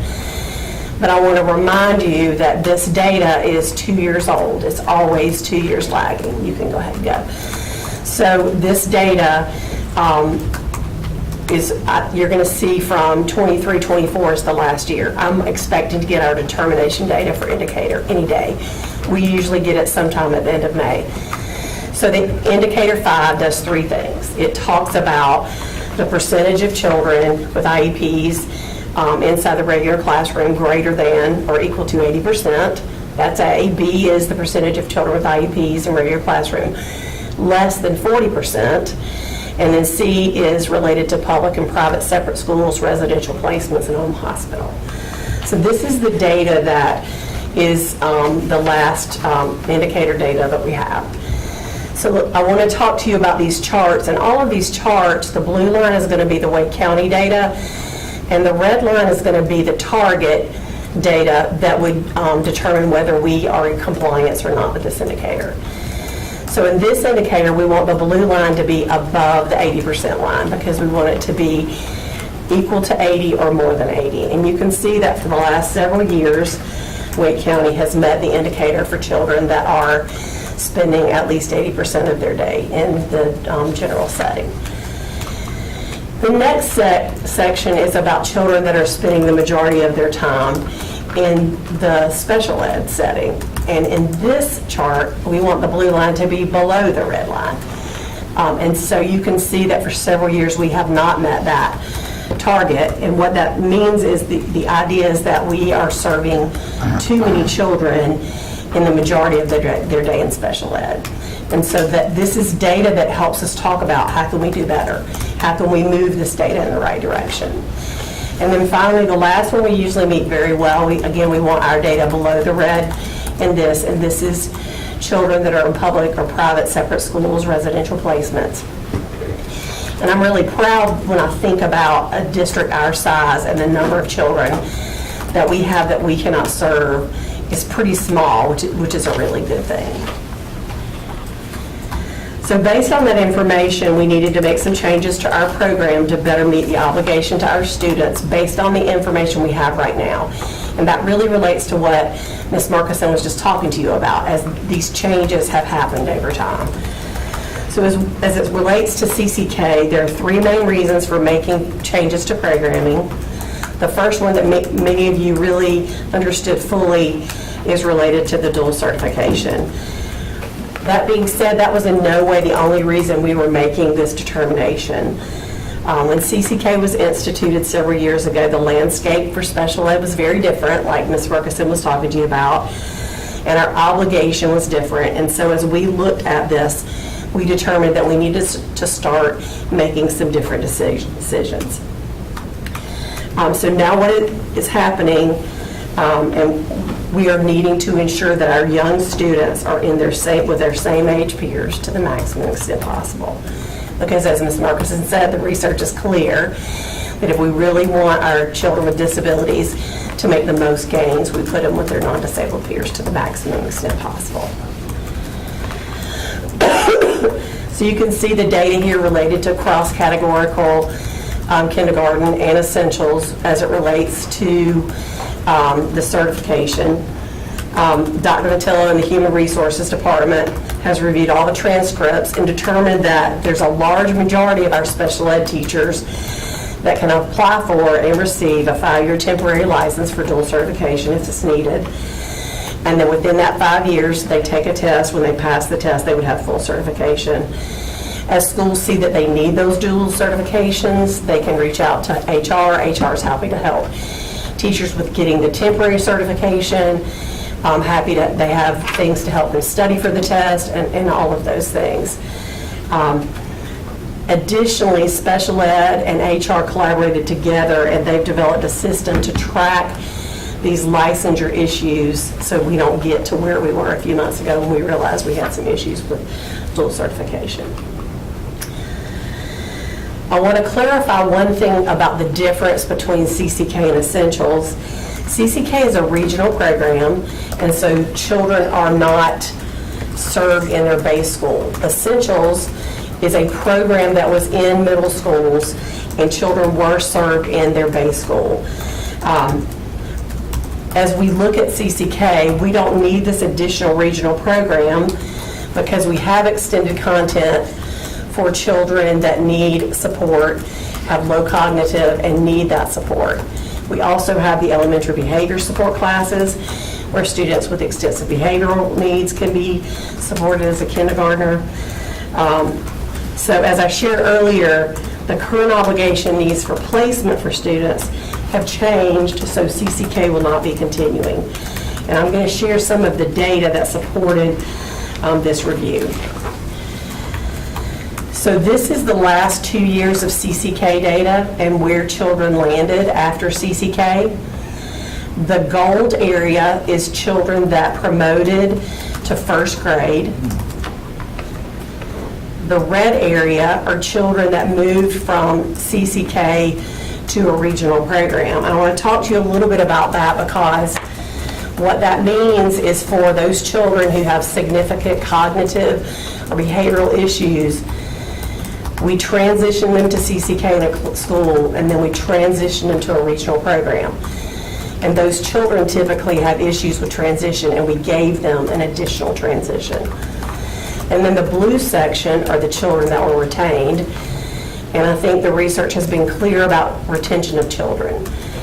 I also, and I'm going to read from my notes because I just got this today, we've conducted about 63% of our transition meetings for this year, which means children in pre-K, children in CCK and where they're transitioning to.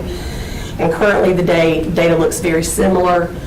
32% of the students moving to a regional program, 20% are being retained, and 37% of those we've not met on 37% of those children. But of that 37%, 26% of those we are considering regional programs. And I'm happy to talk. What we do there is we have a member of our staff go and observe the children in their setting and try to help teams, guide teams about the supports and services that are going to be needed for a child. Mrs. Allred, can you clarify for the ones that are retained next year? Is it a regular kindergarten classroom? Yes, they go to a regular kindergarten classroom with supports, but they're repeating kindergarten. Thank you for that. Yes, that is correct. So we look at it from this standpoint, about a third of the children that were in CCK were promoted to first grade.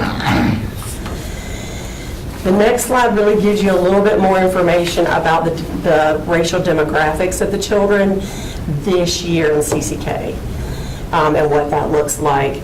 And I just wanted to share this with you because of our deep belief in equity and the children that are landing in our CCK programs. So as it relates to the essentials classrooms, we don't have the same data from previous years as we do for CCK, because that is school level data that we don't track right currently. We're working to consider how we might track that moving forward. But additional considerations for the essentials classrooms is that the classrooms contained students in multiple grades. So you had a classroom for, let's say, ELA, where 6th, 7th, and 8th grade students were in the same room learning core. And I would think that would be difficult for any child, but especially for children who are at high risk of struggling in that area. Additionally, during that same time, they were also receiving specially designed instruction. And the opportunity for fidelity of the instruction for core and specially designed instruction was a concern that we had. So now I'll talk to you about the landscape as it looks for the coming year and what our teams are doing to support. So we will not have the CCK program moving forward for all of the reasons that we've already talked about. But additionally, I keep wanting to make sure the public and you all understand that children with cognitive disabilities that need that level of support can go into an extended content standards classroom, even in kindergarten, or an elementary behavior support classroom is available for students who have extensive behavior needs, even for children in kindergarten. But y'all have heard me say this again, and I'm going to say it before and I'm going to say it again. We would want these children to be in the general ed setting, even if they're in ECS and EBS, extended content or elementary behavior support, as much as possible. Because we know that those children's development is still happening, and we want them to have access to typically developing peers to the maximum extent possible. Lisa, can I add to that too? Yeah. The other thing, again, this is just from a legal perspective and a legal lens. One thing that happens when we have regional programming is that it's human nature to start thinking about that as a place to get services. And special education is not a location. And I just wanted, I can't stress that enough. So if I have a child, little Carolyn, who is going into kindergarten, and I'm concerned because I was expecting my child to be in a CCK classroom, as the attorney for the district or administrator in the district, what I would say is not having a regional program with this label has zero impact on how your child's services will be met. If you require X amount of services and that would have occurred in a regional program previously, that same amount of services will be provided in your child's base school. So the only impact you have is you get to ride the same bus as your siblings and your neighbors, and you get to go to your base school. But if that's truly the amount of services that you need, it can be recreated at the base. The benefit, though, from a legal perspective for me, is that I suspect, based on my experience in working with districts all around the state, is that there are children who can have more access to their non-disabled peers, even in kindergarten, and that can happen in their neighborhood school in a way that can be very supported. So keeping expectations higher for children earlier on, we're going to assume that they can be successful. We're going to develop an IEP that provides the appropriate amount of specially designed instruction. That may happen in a general education classroom, that may happen in a special ed classroom, it may happen in both, but we're going to do that at the base school so that they can remain with their peers and with their siblings. Can we pause for a second? We have a question. I'm trying to make sure I'm understanding this correctly, because, I mean, I understand everything you just said, but I thought that a part of the CCK class was that there's also an evaluative aspect to it. That is, so like, if you don't know what the services are that they need coming in, how are you addressing, but we're pretty sure that little Carolyn needs something, but we're not sure what those supports are. Thank you. I really appreciate you asking that question. How are we dealing with that? Because, so, I don't need a place, to Carolyn's point, to determine that. And you're right, that was the original intent. That's not what it was currently.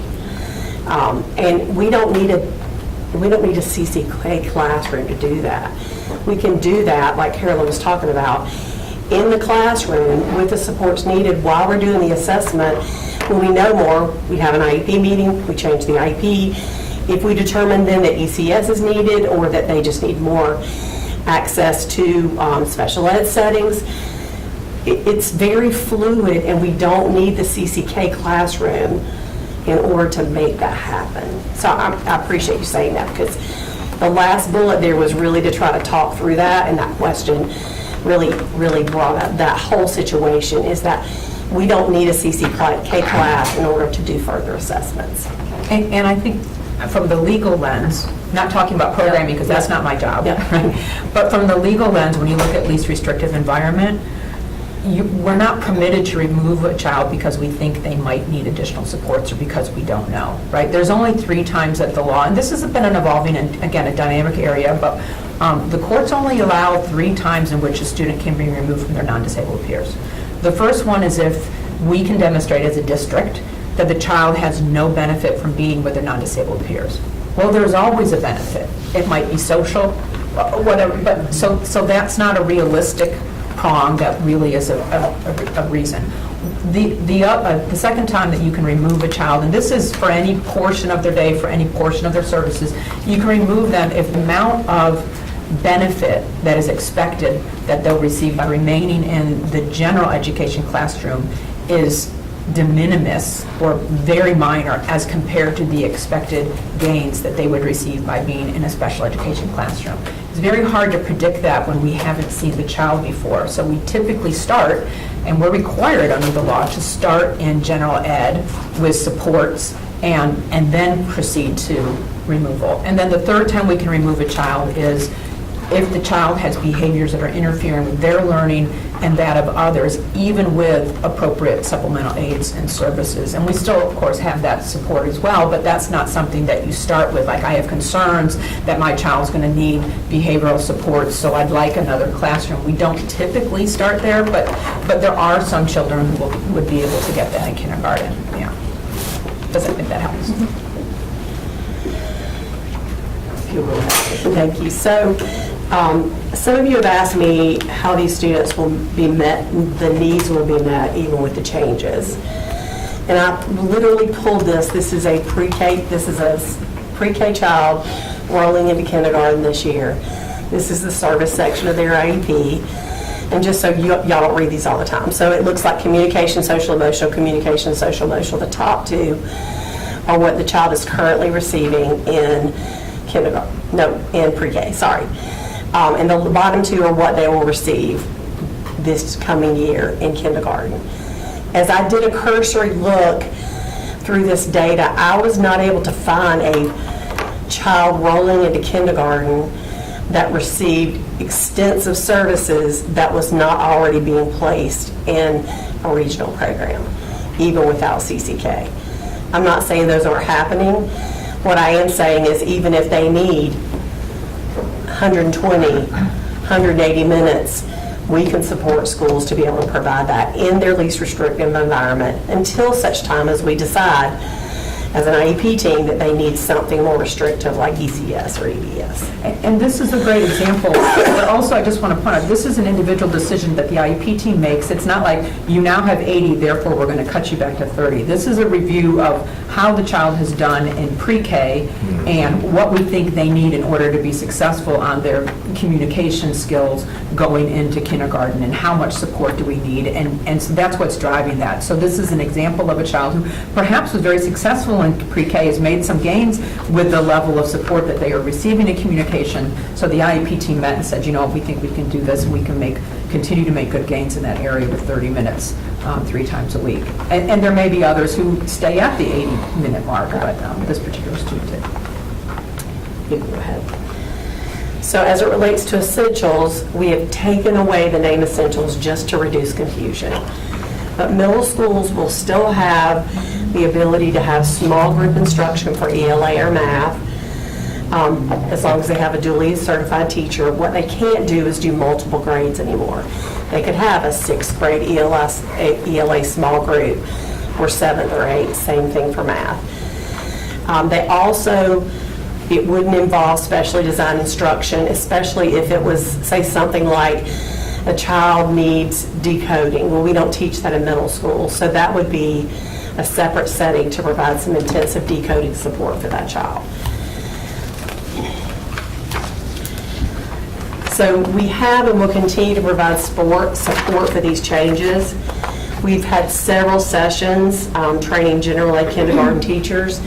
To date, we've trained about 300 teachers. The training allowed for teachers to leave with physical resources that they were able to take back to their classrooms and use immediately, and those efforts are continuing. Will you advance to the next couple slides and we'll come back to this one? So I kept having conversations with principals, and they were talking to us about the feedback they got from their teachers, and this is some of the feedback they gave me that came from teachers that attended the kindergarten. So here's one. If you go to the next one, Dr. Hill, these are the two that I was able to pull, so that you can see that teachers have felt like they were getting good information as it related to these trainings. As I said, we've trained 300. Our intent is to add IAs to this, as well as do more kindergarten teacher training. You can go back. So additionally, we have put out, and administrators are signing up. We're going to train the administrators and share the strategies and structures that we shared with the general ed kindergarten teachers, so they will know what strategies and structures they should be seeing. And then additional, these are things I've talked to you about. We have the specially trained IAs that we'll be deploying where we have children that have special needs. We'll have board certified behavior analysts and registered behavior technicians to deploy when teams need support for training, for data collection, for specific support to students. And then additionally, we talked to you about the additional allotments we made to the top 65% of our elementary schools that showed real need for support with behavior as it related to the number of behavior intervention plans that were in their schools, the number of behavior goals. And so they'll have additional months of employment for a teacher specially trained, and we will provide training to support those children that are rolling into those elementary schools. And with that, what questions do you have? I'm sorry that we're a little bit over time, but. No, it's not your fault, we started late. Well, I do have one more thing. Sorry, these are, I forgot. I have a present for y'all. These are some of the resources that I talked about today, but additionally, thank you. Some of them are here. This is a book that my team has been going through to develop a foundation. I wrote them a note. That's why I put stickers on them. Did you take the stickers on them? I wrote them a note inside. I just said, I just wrote them a note. So this is a book that my team is going through to really look at the landscape, to Carolyn's point, of special ed right now. This was written by someone who went through school with special ed support. He now runs a group called DMG. That might sound familiar to some of you who've been on the board a minute, because they did an audit of our special ed services several years ago. And so this is a book, Dr. Taylor's read it, I've read it, Dr. Hill's read it. I've given it to all the area superintendents because I think it's just a really good place for us to be landing, to have conversations about how we move forward to make better progress for our kiddos. And I look forward to talking to you all more about that in the coming months. Do we have any questions from our board members? Dr. Ng? Yes, thank you. I want to ask a question or comment first because I have to leave. But I really thank you so much for your efforts in changing the landscape for special education. I've been at this for a long time. Yes. And,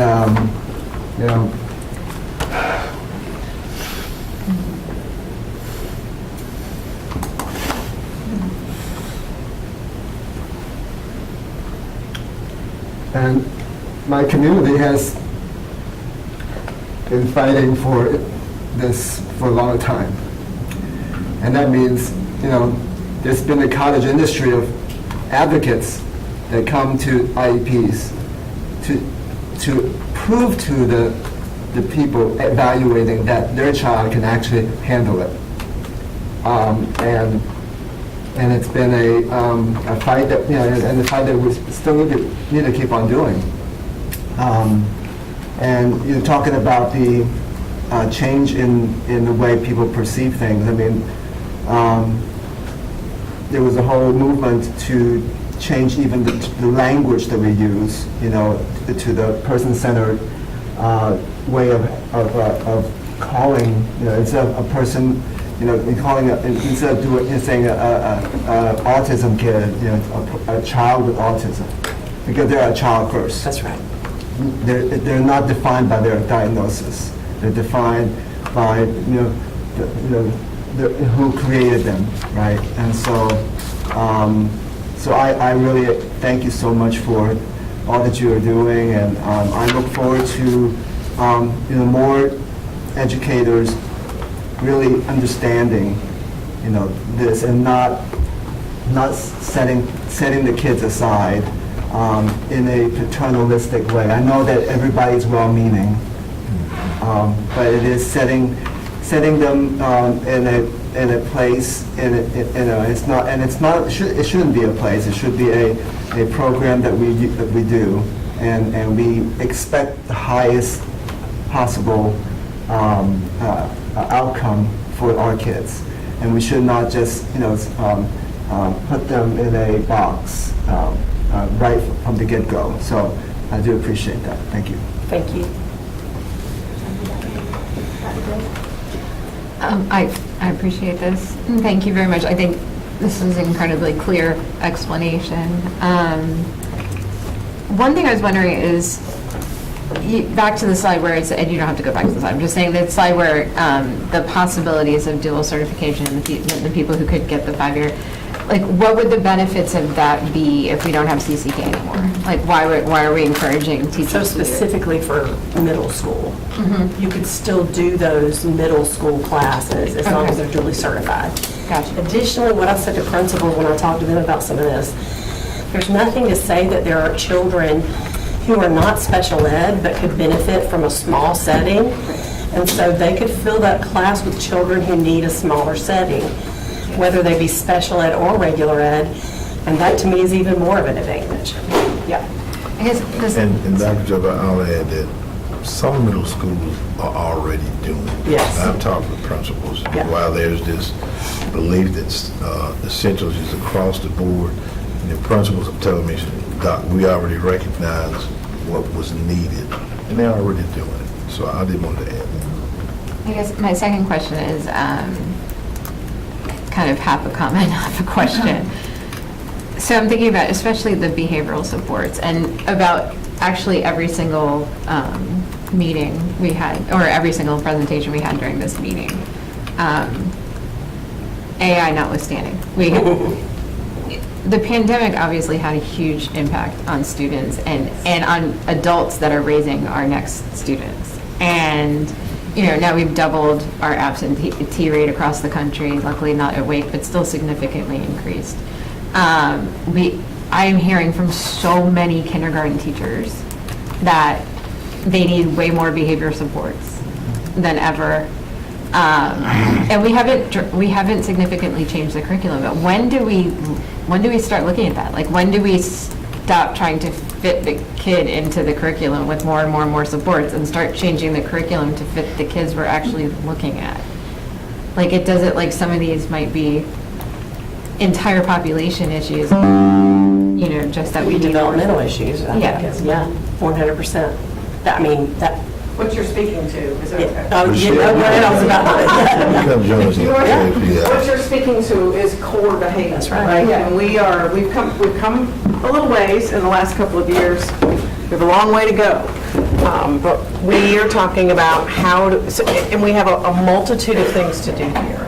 In a month, we're coming back to talk. I am super excited about this one. Yes. And we're going to talk about restorative practices, but I'm not even going to use that, I'm using that word because that's what everybody knows.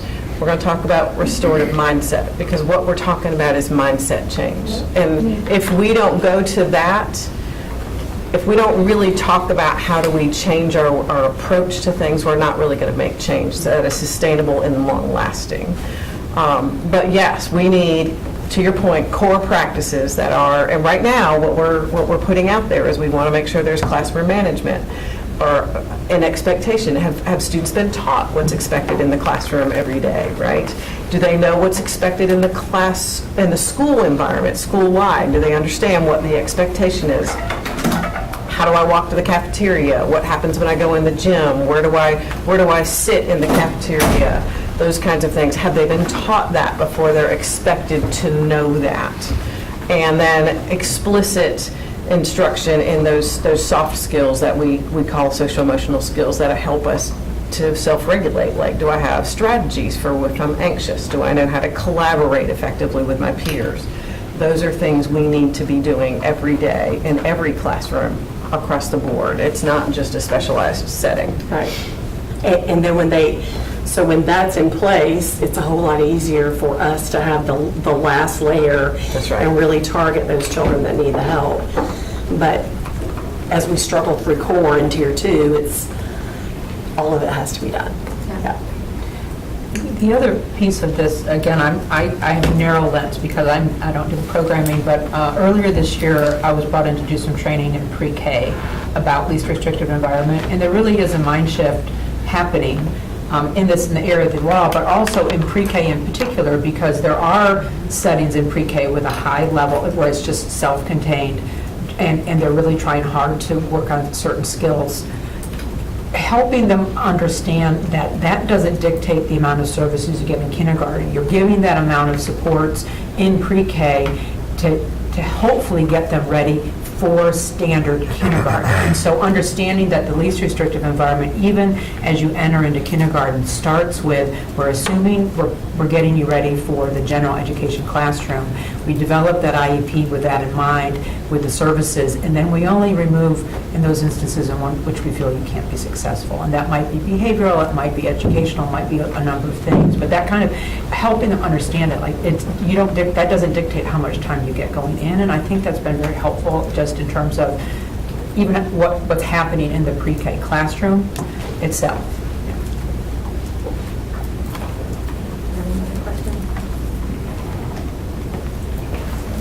Well, I would say, to Dr. Job's point, while I can appreciate the data and the research behind the least restrictive environments, and I get all that and I understand it and I understand the need for it, and I'm also extremely concerned with the support that is going to be needed for that, specifically for kindergarten educators. I think my question is around at what point and what maybe like barriers or things can we put into place to make sure that we are not saying, yeah, we're gonna give this support, but then when a kindergarten educator is met with a child who has behavior defiance. Dysregulation? Oppositional Yes. behavior disorder. Yes. When they receive a child with that label, are we just saying, okay, well, this teacher, we've given the support, the teacher can't handle it, so we are now going to a modified day? And now it's put off on the parents to determine, okay, now I have to find somewhere else for my child to go because they have now deemed that all of the supports that have been put into place for this teacher and for my child are not working. So now we're just going to fall back on a modified day. So I guess, Ms. Gordon, in the instance that you just gave, if the data shows that he needs a restrictive environment, a more restrictive environment for behavior, we have that place. Okay. We have the elementary behavior support. If the data indicates that he's in the general ed setting, we've maximized the services in the school, he's still not making progress, we're going to look at all that data and the IEP team is going to make a decision. And if he needs to go to an elementary behavior support classroom, that's where he'll go. What we're saying is that until we have that data that shows that, he's going to be in the regular ed classroom with support or in special ed setting. So he can still get the special ed support. I will say that many times what we see is schools call us and say, this kid needs EBS. And we open the IEP, and my friend over here in policy is smiling because she knows what I'm about to say. 30 minutes 3 times a day is what they're providing the child for SEL. Well, they haven't maximized the supports in the school. So our guidance is going to be, he needs more support in a special ed classroom. Do you need us to help you schedule that? So we're going to be there to walk them through, but at the point that he's maximizing supports in the school and he needs more help, we have a place for that. Okay. I just wanted to follow up quickly on what Ms. Gordon had asked. You mentioned, well, you have to collect the data. How long of a process is that data collection? Because when you talk about classroom setting, when you talk about the benefit of that child, when you talk about other students in the classroom, you know, if there is a problem where, and I say a problem, not that this child is a problem, but that it's not maybe the correct placement. Right.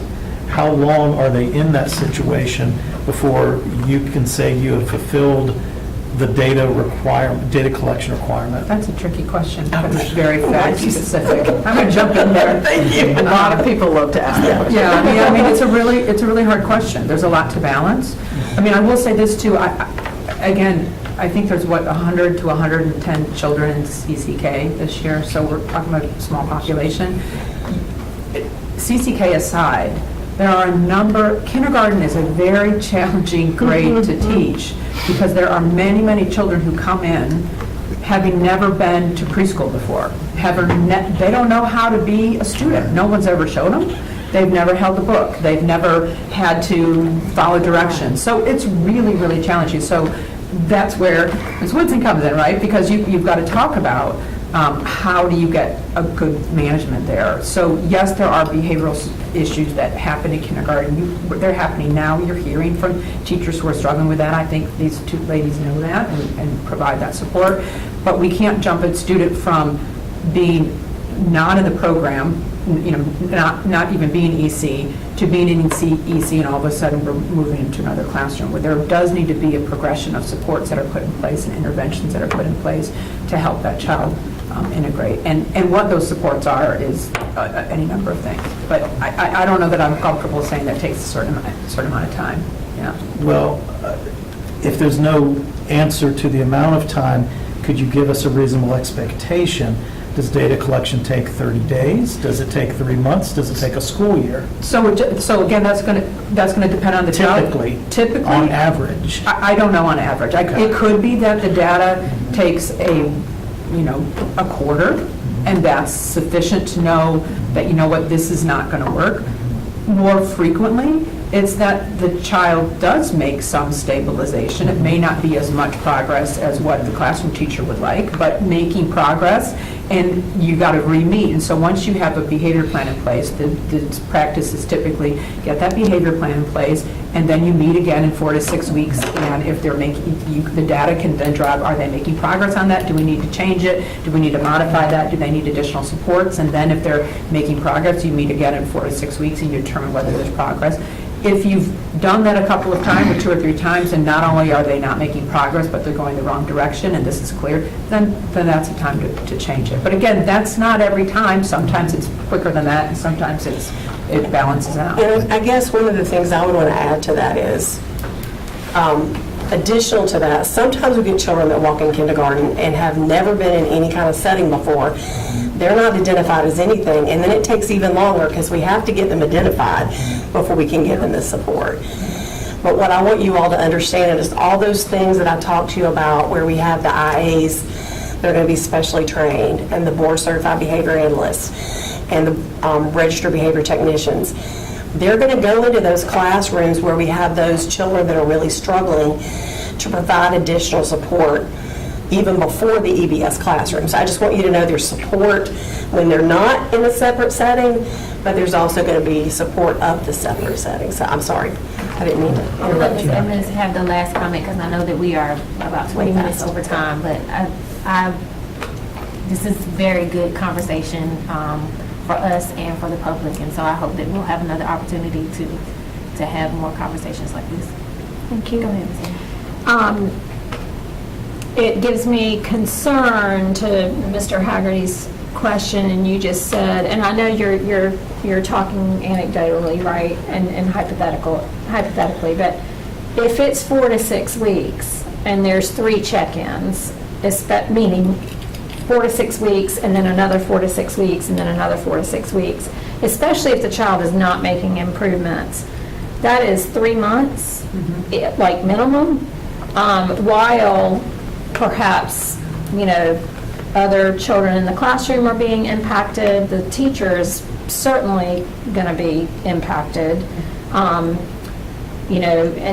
so that gives me concern. I hear you, that it's different for every situation, and I hear you, Dr. Allred, that the supports in place might mitigate some of that.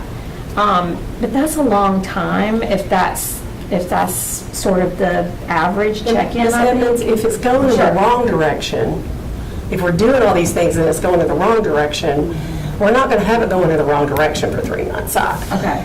When it takes a little longer is we intervene and they make a little progress, and then they back up and we intervene.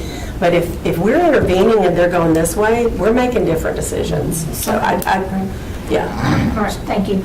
And it is a real balance. I mean, I do want to say that I understand that there's a balance between what the other children are doing and what this child is doing, and on all of that, right? That's always a concern.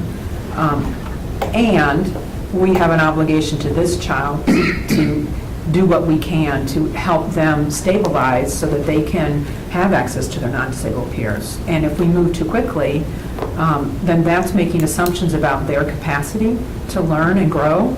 And at that young age in kindergarten, when you make those decisions, that can change their trajectory. I'm really, really sensitive to that, right? I want us to be really careful about that.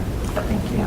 So, Ms. Gordon, if you'll, I guess, allow me to make the last statement, but I'll say, you look to Mr. Haggard to ask the tough questions. We appreciate you asking those questions. But I think it's a real question, and while we can't answer it directly, I will charge staff to just get some anecdotal data that we can bring back and just kind of share some different cases of what have been some, I think, situations that have taken this amount of time, and then look at those extreme cases that have taken 3 and 4 months. Because I do think that would be a real concern for teachers, for principals, for parents. And I've seen it happen this year, been in the classroom a few weeks ago, and I know how difficult that, we're talking about a few weeks ago, and you said, this is at the end of the year, Dr. Taylor. I get it. So we do want to be able to come back and share some thoughts about what that really looks like, and give people an idea, and definitely give the board an idea of what we're talking about. It won't be indicative of everything, but I think it will at least say this is kind of the spectrum and kind of what happens across the board. Well, thank you, everyone. We will adjourn our Student Achievement Committee at 5:23. Thank you. Thank you, Dr. Gill and team. Thank you. As soon as Susan and Glenn get in here, we're going to